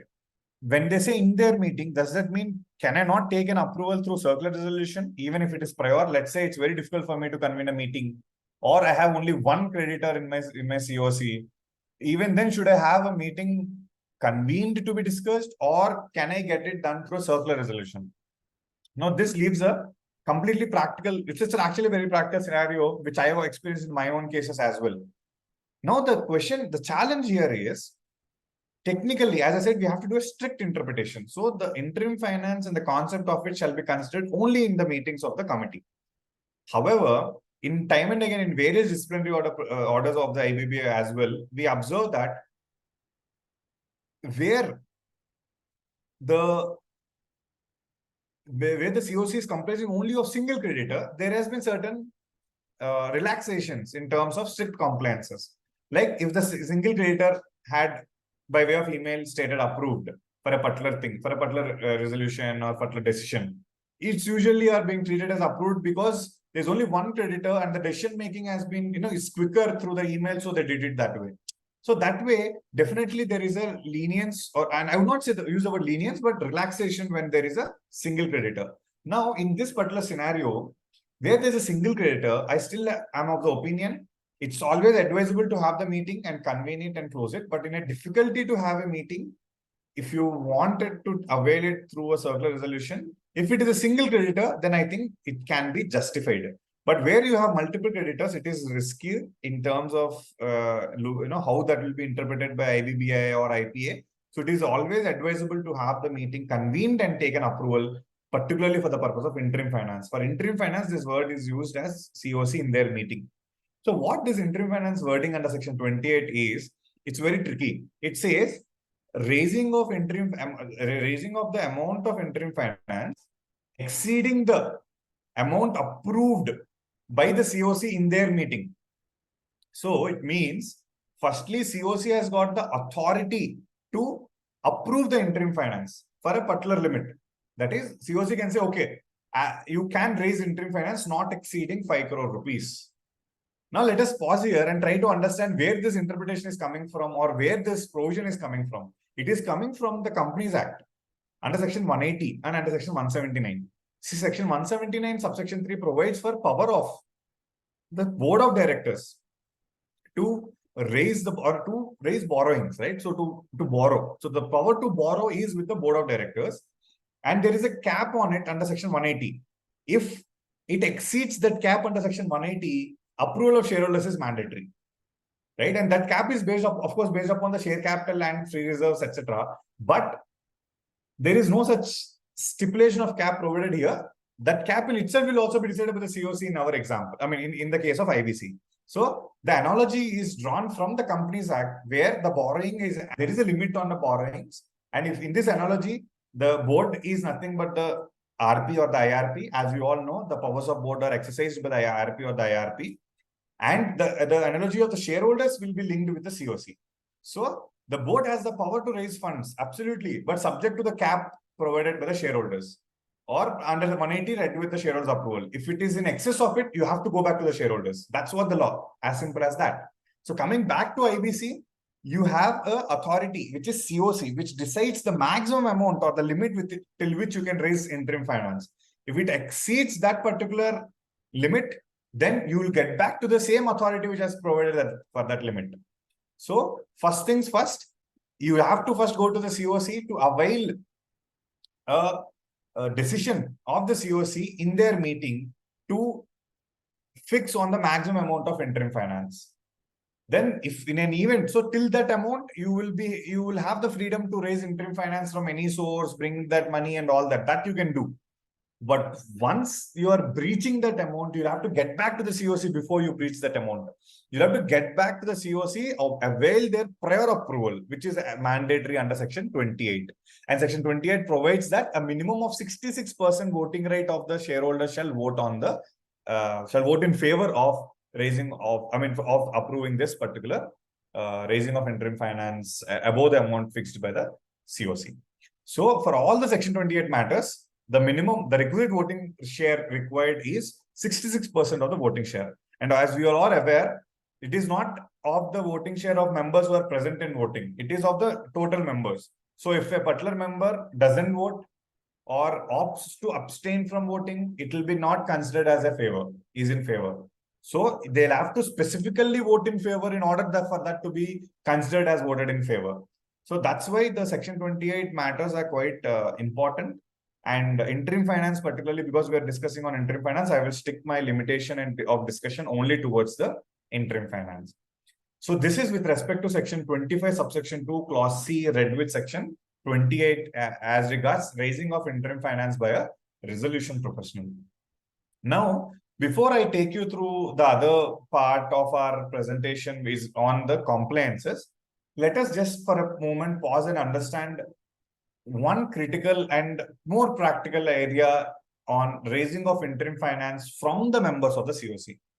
Now, there is one debate on this, that under regulation 34, there is a provision which states that all expenses as approved above can be availed from contribution made by the members of the COC or through an interim finance, right? Now, there is a question. If you are seeking permission from the COC to pay the CARP costs, which are apart from those incurred for preserving the value of the assets or for continuing business operations, let us say these are purely process-related expenses like payment of valuers fees, payment of public announcement, newspaper agency fees, out-of-pocket expenses incurred by the IRP or RP, professional fee payable to IRP or the RP, Form G publication expenses, other plant and the printing and stationery which have incurred, legal expenses, filing expenses, court fee reimbursements. So these are all certain process-related expenses which are incurred, for which obviously as an RP or IRP, why would they have to incur it from their own pockets? So you will have to go back to somebody, right? Either the CD, if there are internal funds, or there's no other authority but to go to the COC to help you with the fund. Now, when the COC is providing that fund, will that be considered as an interim finance or will that be considered as just a contribution? That's one situation which I faced in one of my matters. That's where my opinion in this, and I also would invite any others who would like to add their views and thoughts on this. So in my earnest opinion, where there is where I am availing even a single rupee as a finance from any creditor, including the members of the COC, in my all interpretations, it has to be considered as an interim finance. And I'll give you my reason. The reason is, let's say there are two creditors, 50% of COC. I needed 10 lakh rupees as the cost for all the expenses for, let's say, 8 months. Now, let's say both the creditors who are having 50% each, let us assume that they are contributing 5 lakh each in the process. Now, once they are agreeing to provide 5 lakh each in the process, so what is effectively happening is that they are bringing in the money. Now, tomorrow, when I go for, let's say an RA comes in and RA says, okay, I'm going to repay the CARP cost. Now, for me to ensure that the money which they have brought in as 5 lakhs and 5 lakhs to be repaid to both of the creditors, it has to meet the definition of CARP cost. Unfortunately, the definition of CARP cost does not provide any clarity on such contributions made by the committee of creditors, right? In such an event, if I do not treat it as an interim finance, and neither if there is any clarity on that contribution being considered as a CARP cost, how can I allow as an RP to make such reimbursements or repayments to both the creditors? Now, I've given a very simple example of 50-50, right? What if, let us say, there are 3 creditors not having equal stakes, but different stakes? One creditor is having a major stake, the other creditors are having minor stakes, and at the time of distribution, there is a different way of distribution provided in the resolution plan. Now, at such a situation, ideally 100% of the contributions they have made for meeting of the CARP cost, particularly the process-related costs, shall be reimbursed to the creditors. That is the basic. But for me to see to it that it is reimbursed, I should treat it as an interim finance. Only then the interim finance will be considered as a CARP cost. Only then the CARP cost, that amount being the CARP cost, will get the priority.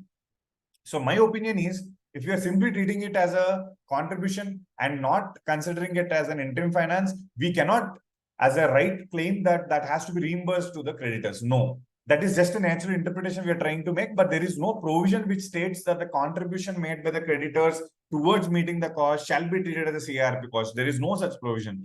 Only interim finance shall be treated as a CARP cost. That is clearly provided in the definition in itself. So in such an event, my advice would always be to treat any amount raised from the existing creditors as an interim finance. And in fact, we did it in various cases, with interest, without interest, and no creditor has objected. But only in a couple of cases which I was recently done, I have faced this situation. So I thought I will share my views and my interpretation on this with the larger crowd. So that is it with respect to the discussion on interim finance. Now let us quickly run into certain compliances which are mandated under IBBI and subsequently with IPA. Now coming to IBBI, so under IBBI, within 7 days from the date of raising of interim finance, you will have to file form CARP 6. In this form, I have a question here. Oh, sorry, sir. Yeah. Navin Kumar, sir. Yeah, go ahead. Can I ask the question now or should Please, I? please. No, please ask now only. Yeah. See, in a situation where the company doesn't have funds, the corporate debtor, and the COC doesn't allow the RP to raise interim finance. Correct. Now, there's a requirement of insurance of assets, etc. So one of the COC members takes it upon himself, to contribute funds directly. It doesn't come to the COC at all, because insurance is one of the things the COC also requires. So would you treat it as interim finance or? No, did the COC approve it, sir, or reject it? They did not. No. It never came to COC. One of the members contributed money towards on their own. Yeah, on their own, and they asked other members to contribute their share. Yeah, so sir. As an RP, my view is that it's between the creditors, between the COC members, since it doesn't come to the COC at all. I wouldn't consider it as absolutely, sir. I am with you on this. In fact, sir, there are 2 challenges in this. Looking at from the RP's point of view, firstly, an amount for the corporate debtor is paid by a third party without RP's consent, without COC's consent. Now, if that is paid, it is purely paid at the risk of the third party. And if we as an RP are allowing the transaction, then it is going to hamper the interest of the RP and the integrity and confidentiality of the RP as well, based on the code of conduct, because the RP ideally should take the approval from the committee of creditors and only then take this money. Because ultimately tomorrow this fellow is going to ask for repayment of this money. That is one. Number 2, if even after rejection from the RP, without any discussion in the COC, if on their own the creditor has made the payment, then the creditor cannot claim it as an interim finance. As an RP, you cannot treat or request that to be treated as an interim finance. It is a pure risk taken by the creditor. And as we have this discussion, sir, let me just expand this to even other situations. Like in some cases, one of the promoters itself they will go and pay electricity bills or security payments and all they will do during CARP. Now, ideally, these are all running costs. These are the costs to be incurred for CARP. Had they not incurred it, probably we would have incurred it or requested COC to incur it. But again, there is again an ambiguity there. Can we treat it as an interim finance? Can we treat it as a CIRP cost? So, sir, there are two things here. We may not treat it as an interim finance, but there is a possibility we can treat it as an CIRP cost. The reason is, I mean, I'm not saying, of course, I'm just trying to come from the advisory point of view. Suppose, let's say COC wants to consider it or give that fellow some benefit because that fellow has brought in money. In such a case, under the definition of CIRP cost, one thing is that any other expenses toward which are incurred for meeting the for meeting the going concern status of the company, that can be considered as CIRP cost. But again, the challenge remains that can you make the priority payment to this fellow as an interim finance? The answer, that will be a really challenging thing. So, just to put the context correct, that the one of the COC members on their own, without any discussion in the COC, when they go and make the payments, they cannot claim that as an interim finance, and neither can RP allow it as an interim finance. It is and second thing is, as an RP, you cannot control this payment also. If that fellow is going and making the payment to somebody and stating it to be on behalf of the CD, as an RP, I have very limited control to do so. And not just here, even in a general situation, let's say some director is making payment on behalf of the company in a normal situation outside the IBC. Now, can the company control that payment? No. Companies, even receipts and payments on behalf is something which they cannot control. Only thing as an RP you can control is the amount should not go away from the bank account of the company. If the transactions are happening from the bank account of the company, then it is risk. It is violation of moratorium. Nevertheless, if it is externally happening, as an RP, you cannot control. But I am with you on this, sir. Your interpretation is that we cannot treat it as an interim finance since it has never been discussed or approved by the COC. So I am with you on that, sir. Any further? Yeah, thank you. So we will now come to the compliances front. So earlier in August 2019, we had a circular from IBBI wherein certain CIRP forms have been provided for, which kind of tried to facilitate the RPs in submitting the records and information as required under section 31(3)(b) or 208, etc. So alongside that, they have also come up with a form, the CIRP6, which is an event-specific form. And one of those, so the events include filing of avoidance applications, pre-closure of CIRP, premature closure of CIRP, like settlements 12A or early liquidations, etc. will come as certain events. And one of those events is interim finance. So upon you raising an interim finance, within 7 days, a form has to be filed, which is form CIRP6. And what information they ask is only this.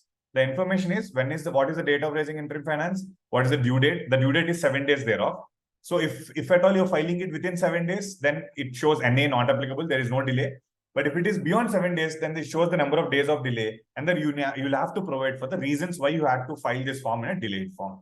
Okay. Then what other information it needs? It needs the name of the interim financer, address, date of raising the finance, what is the amount of finance, what does the rate which this amount of finance carries, whether it is a secured interest, whether it is a secured finance, that is there any security interest created? And if yes, what are the details of the assets? You'll have to provide the assets which are provided as a security interest. Now, all of this is fine. I think when you read out it, you would have felt it is straightforward. There is nothing much you need to do on this. However, now, as I said earlier, it was a circular. Now it has been made as a regulation. Right? So this regulation which has been made, so that circular has now been kind of rescinded, and they made it part of the regulation of the CIRP regulations, regulation 40B.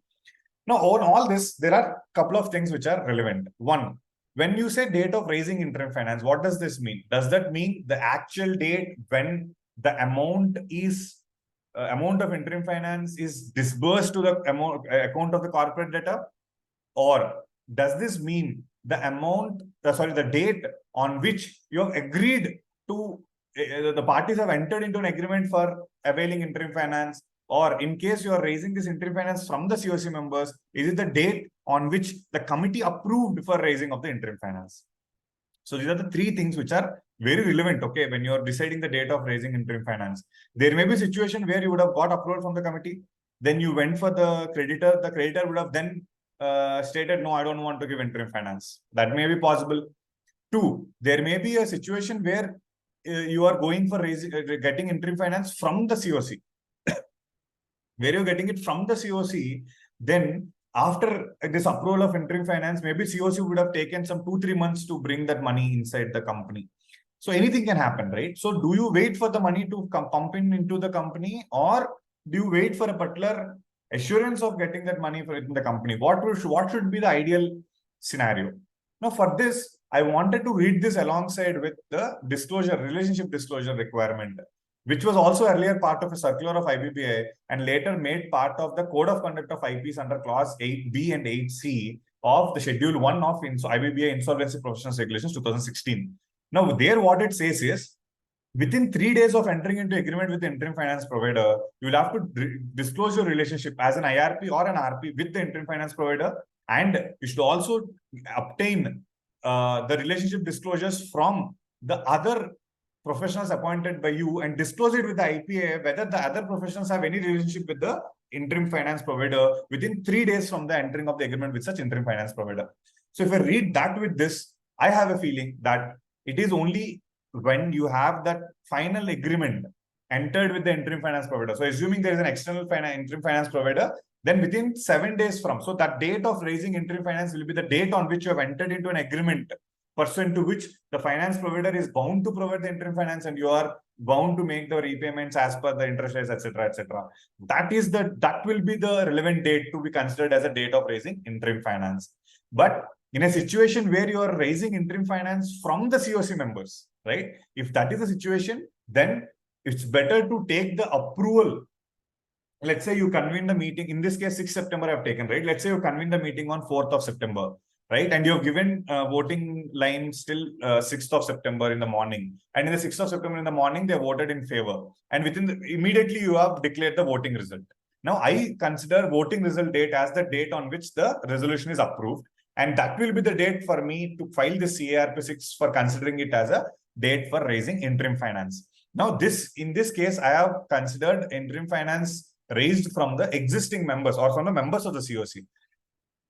So usually, when the finance is raised within the members of the COC in proportion to the debt, it is always raised in accordance with the minutes or the resolution passed by them. There is no additional documentation which will be made. Based on the resolution, all the members will come forward and bring their portion of interim finance share within the company. That is how the interim finance works from the COC members work. So which means there is no separate documentation. The only documentation is the date on which the resolution is passed or approved.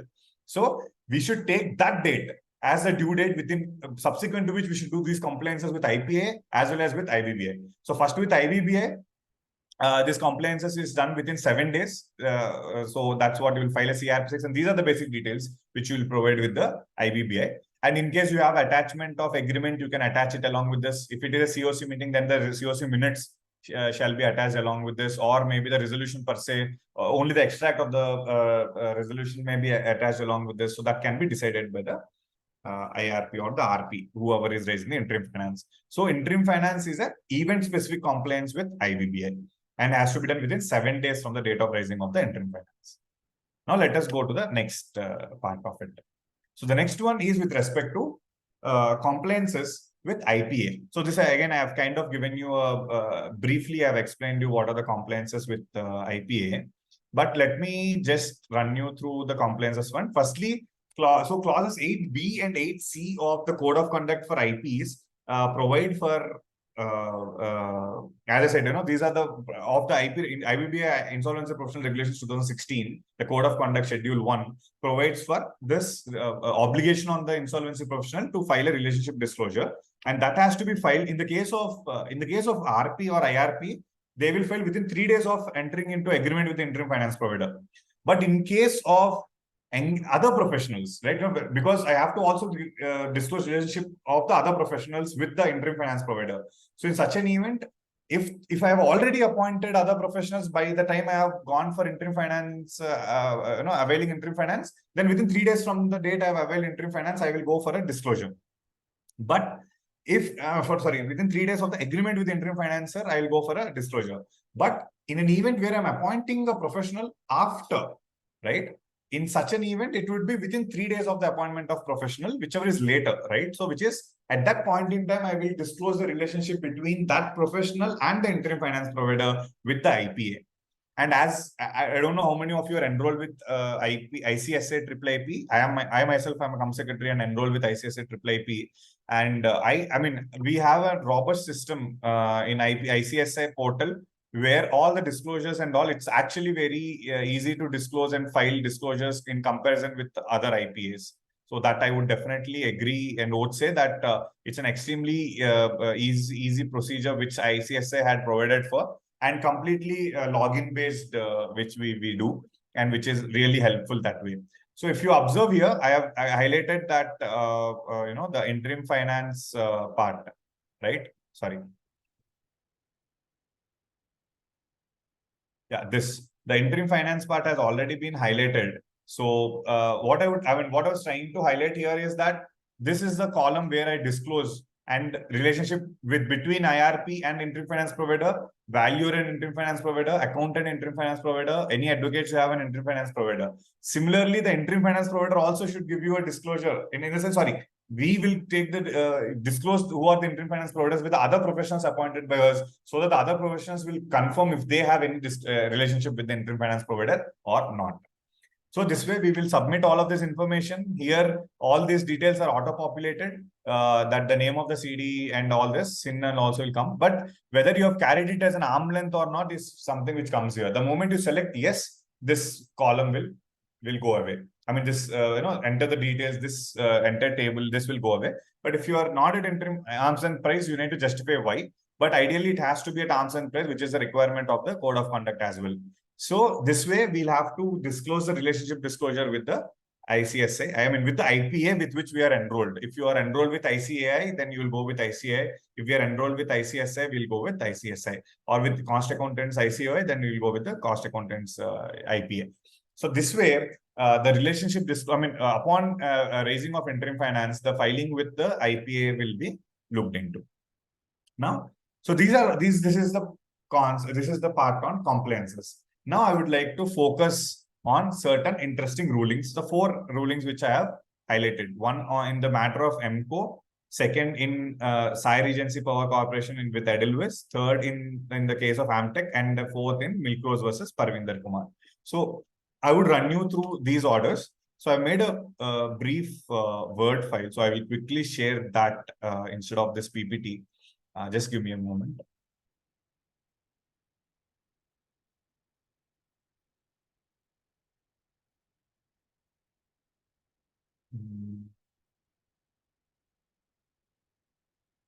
Yeah, just let me stop this presentation, then only I can, yeah.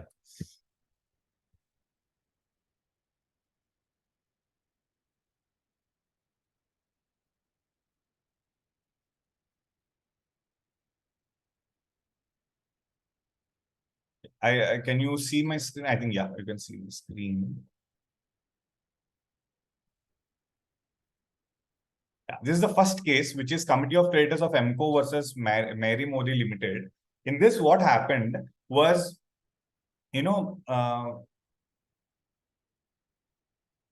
yeah. So this is a peculiar case. I'm not sure, this is still in the sense that it has 2 sides of it.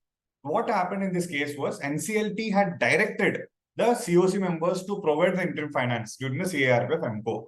Now, this is quite a thing which we observe everywhere, right? That COC member, the RP approaches the NCLT and NCLT will give a direction.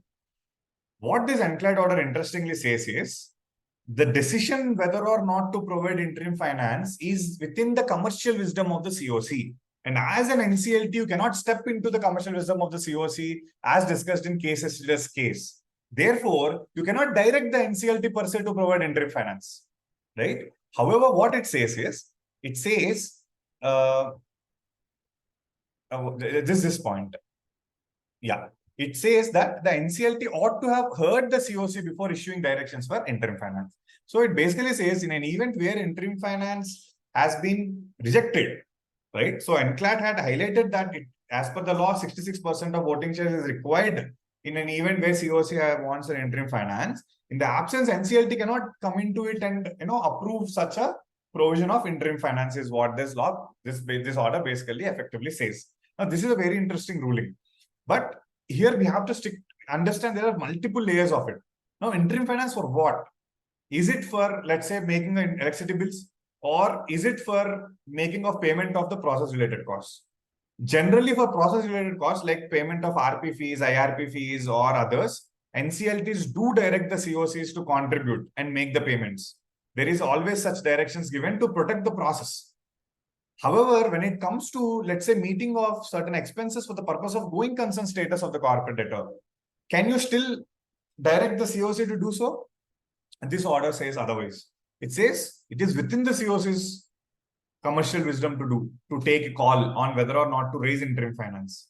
As an NCLT, you cannot step in and decide on that, is what this order highlights about. Now, another interesting case, let us quickly run through. See, I'm not running through the complete facts of it. I just want to highlight the major issue in this. That's why I've picked up very few selective cases which have an interesting element. There are various orders where NCLT has directed the COC to meet the RP fees, etc. But these are some expenses which particularly talk about interim finance, which is specifically for going concern status. So that's why I was more interested to deal with these cases. Now, so this is a case where a raising of interim finance has been approved to participate in a tender for fuel supply, right? So this is an interesting case. So where in order to participate in a tender for fuel supply, the COC had decided to go for raising of interim finance from the members of the COC. Now, what happened in this is that one of the COC members, which is EARC, they dissented for it, right? But still, at that point in time, 75% was the consent required, 75% was the voting share required in section 28, which was later amended to 66%. But at that point in time, it was 75% votes. So that was allowed. Now, what happened, as I said, this interim finance was supposedly to be raised from within the members of the COC. Okay. So EARC, that is, the Edelweiss ARC was of the firm opinion that I am an unsecured creditor. And secondly, you cannot force me to provide an interim finance. So other creditors having 75% or more cannot force me to provide an interim finance. That was the stand. But what NCLAT stated that no, the commercial wisdom of the COC has to be upheld. There is a reason why majority decision has been provided for as 66%. And it says that, the 66% is a commercial wisdom of the COC. It cannot be read as diluting the role of the COC, right? And it says that, even though you have dissented, you cannot expect any benefits. Like, see over here, it says you cannot, as a COC member, you cannot expect benefits without sharing the responsibilities under the IBC. So this was the decision held, right? So ultimately, just to keep it simple, the decision is that, boss, you are part of the COC. COC decided to raise interim finance from within the members of the COC. If you are raising it from within the members of the COC, well and good. But if you are unable to raise it from within the members of the COC and you want to go external, that is also good. But within the members of the COC, if the COC has decided with more than 66% voting share, then it will bind even the other dissenting creditors. That is the ruling of this NCLAT in Edelweiss ARC versus Sai Regency Power Corporation Private Limited. But I have one contradictory opinion on this is a interim finance from a finance provider should be at the option of the finance provider. It cannot be, binding, or it cannot force the finance provider to provide the interim finance. It's as simple as that. Any finance provider, be it, let's say you are going in a general scenario, apart from IBC, you are going and raising fund. Now, can any law mandate the bank to provide you with a fund? No. Then how can this law mandate the existing COC member to provide the fund? What if the existing COC member per se is suffering with a lot of stress? If they cannot bring in money, then how can it, see, I mean, the commercials of it has never been touched upon here.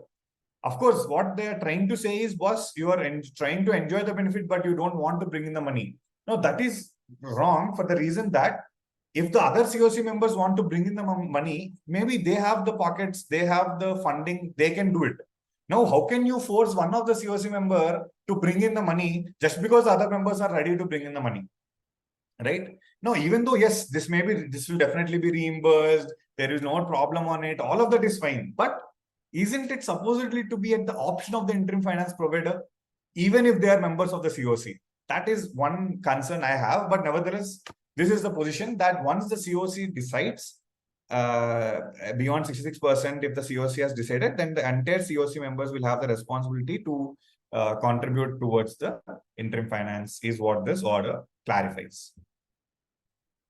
As we move forward, this was the example I was giving you in the case of going concern thing. So Union Bank of India versus Dinkar Venkat Subramanian. So this is a case in Amtech Auto. So what happened here is, in the resolution plan, the plan provides that there is an amount of 34 crores provided by Union Bank during the CARP by way of letter of credits issued to the vendors of the corporate debtor during the CARP. The plan proposed to deduct it from the share of Union Bank, which was supposedly to come from the resolution plan.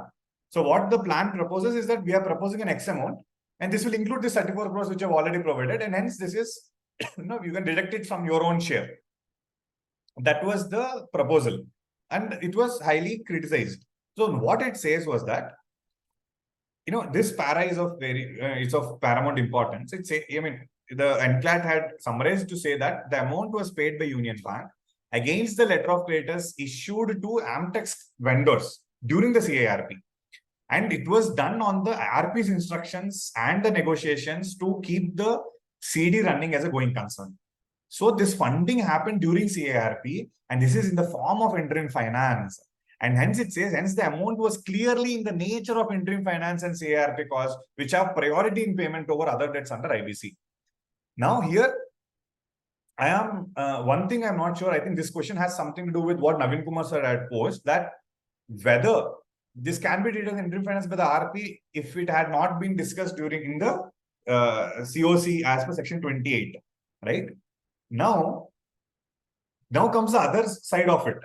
You availed interim finance. Now it will become a responsibility on the RP to do the complaints.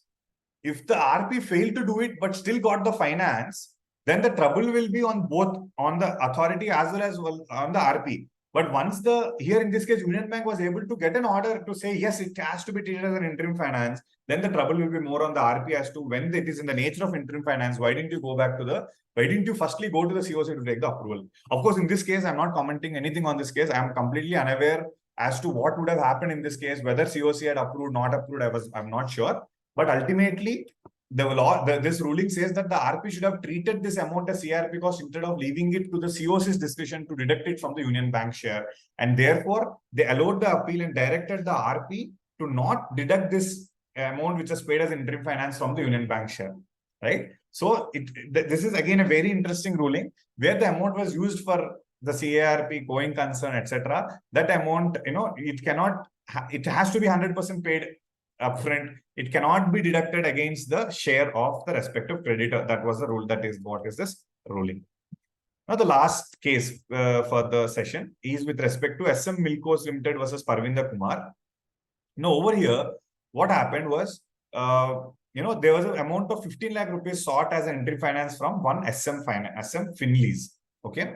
Now, COC has decided that 25% of receipts during CARP would be earmarked for repayment to the lead bank, BOI. Okay. And it should be kept in a separate account. And multiple plans were submitted wherein the BOI's, the Bank of India share has raised from 6.2 to 9 crore. So total receipts in a separate account, which is 25% of it has been coming to around 1.68 crore has been kept aside. The issue was whether during CARP, the issues were whether amounts received during CARP. So these are the receipts, okay, which were received during CARP. Can they be, are they assets of the CD, and whether the COC could decide interim finance repayment terms during the moratorium? And then for which NCLAT held that amounts are assets of the CD, so their transfer to BOI violates the moratorium under section 14. Now, this is quite an interesting point. So, during the COC had decided, so if you see here, they decided that 25% of receipts during COD would be earmarked for repayment to lead bank BOI. Now, what it tries to say is, these receipts during CARP are ideally the assets of the CD. So transferring them during the CARP will be violating the moratorium under section 14. So there it says such a decision of the COC to direct this amount to go back to the BOI is in direct violation of moratorium is what this has held, right? Of course, over here, what it effectively tried to say is,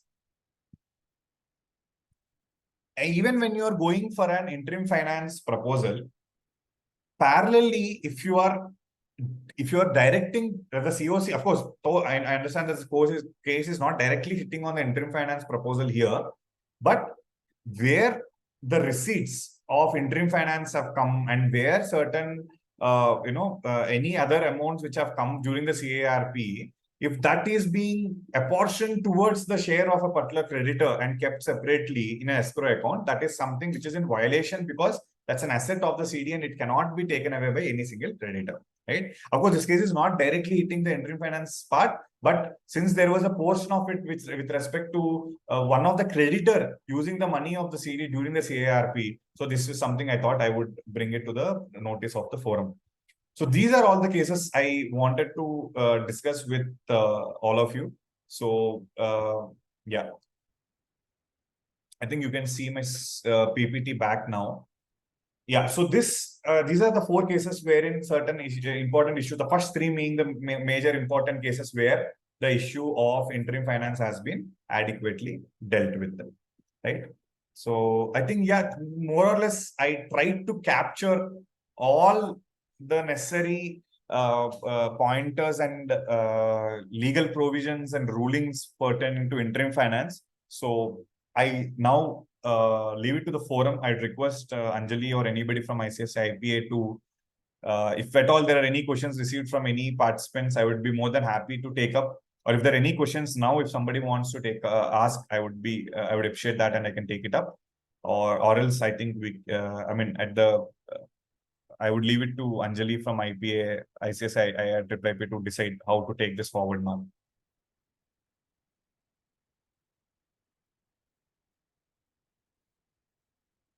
Or anybody else wanted to discuss anything with respect to interim finance, we can spend some time on that.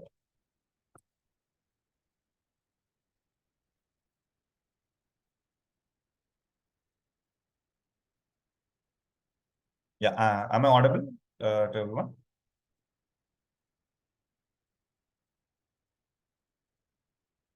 Anjali ma'am? Sir? Yeah, Yes, sir, you're audible. Yeah. So the presentation is done, ma'am. So I would request if any questions have come to you, you may let me know. I can deliberate on that. Or if anybody wants to ask any questions also, I am here. I can clarify any of the queries.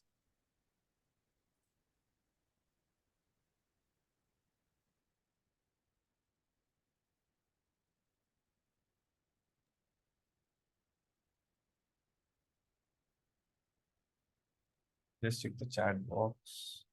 Sir, you can discuss case laws if you have. Yeah, we have already discussed, ma'am. I will share that file. Mukesh Gupta, sir, I'll definitely share that file with you, and I'll also share the presentation as well. Yeah, definitely, Raghuram, sir. I'll definitely do that.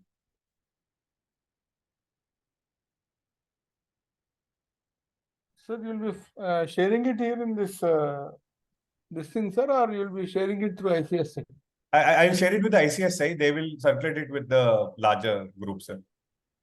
I don't know. Can I share it here? I am not sure. You can share it here, sir. It's better. Oh, attachments are there. Okay. I didn't know we can Share. attach. Ma'am, you were saying something?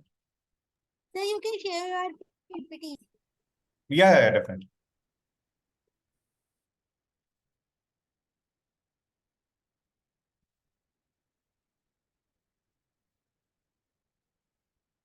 I'll share both of it here.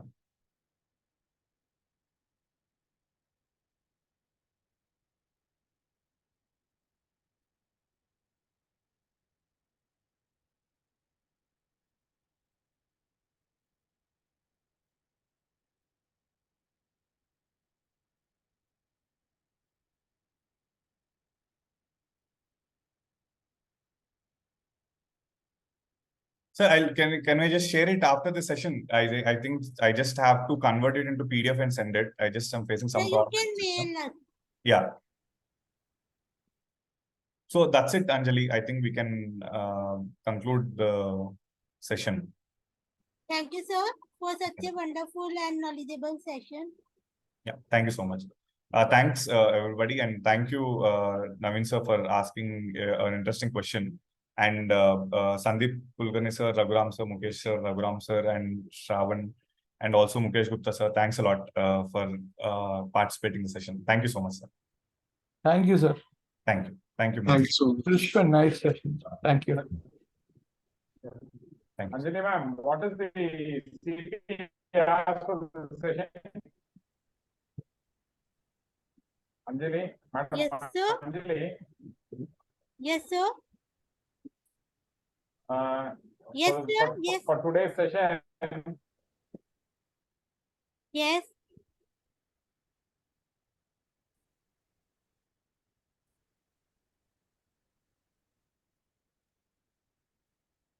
Yes, sir. Tell me. CP hours he is asking, madam. Yes, sir. GPU will be given for this. 4 CP hours.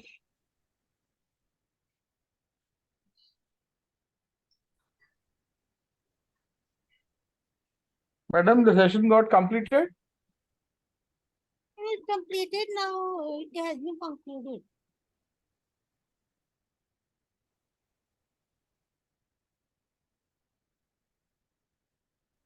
Can we leave, madam?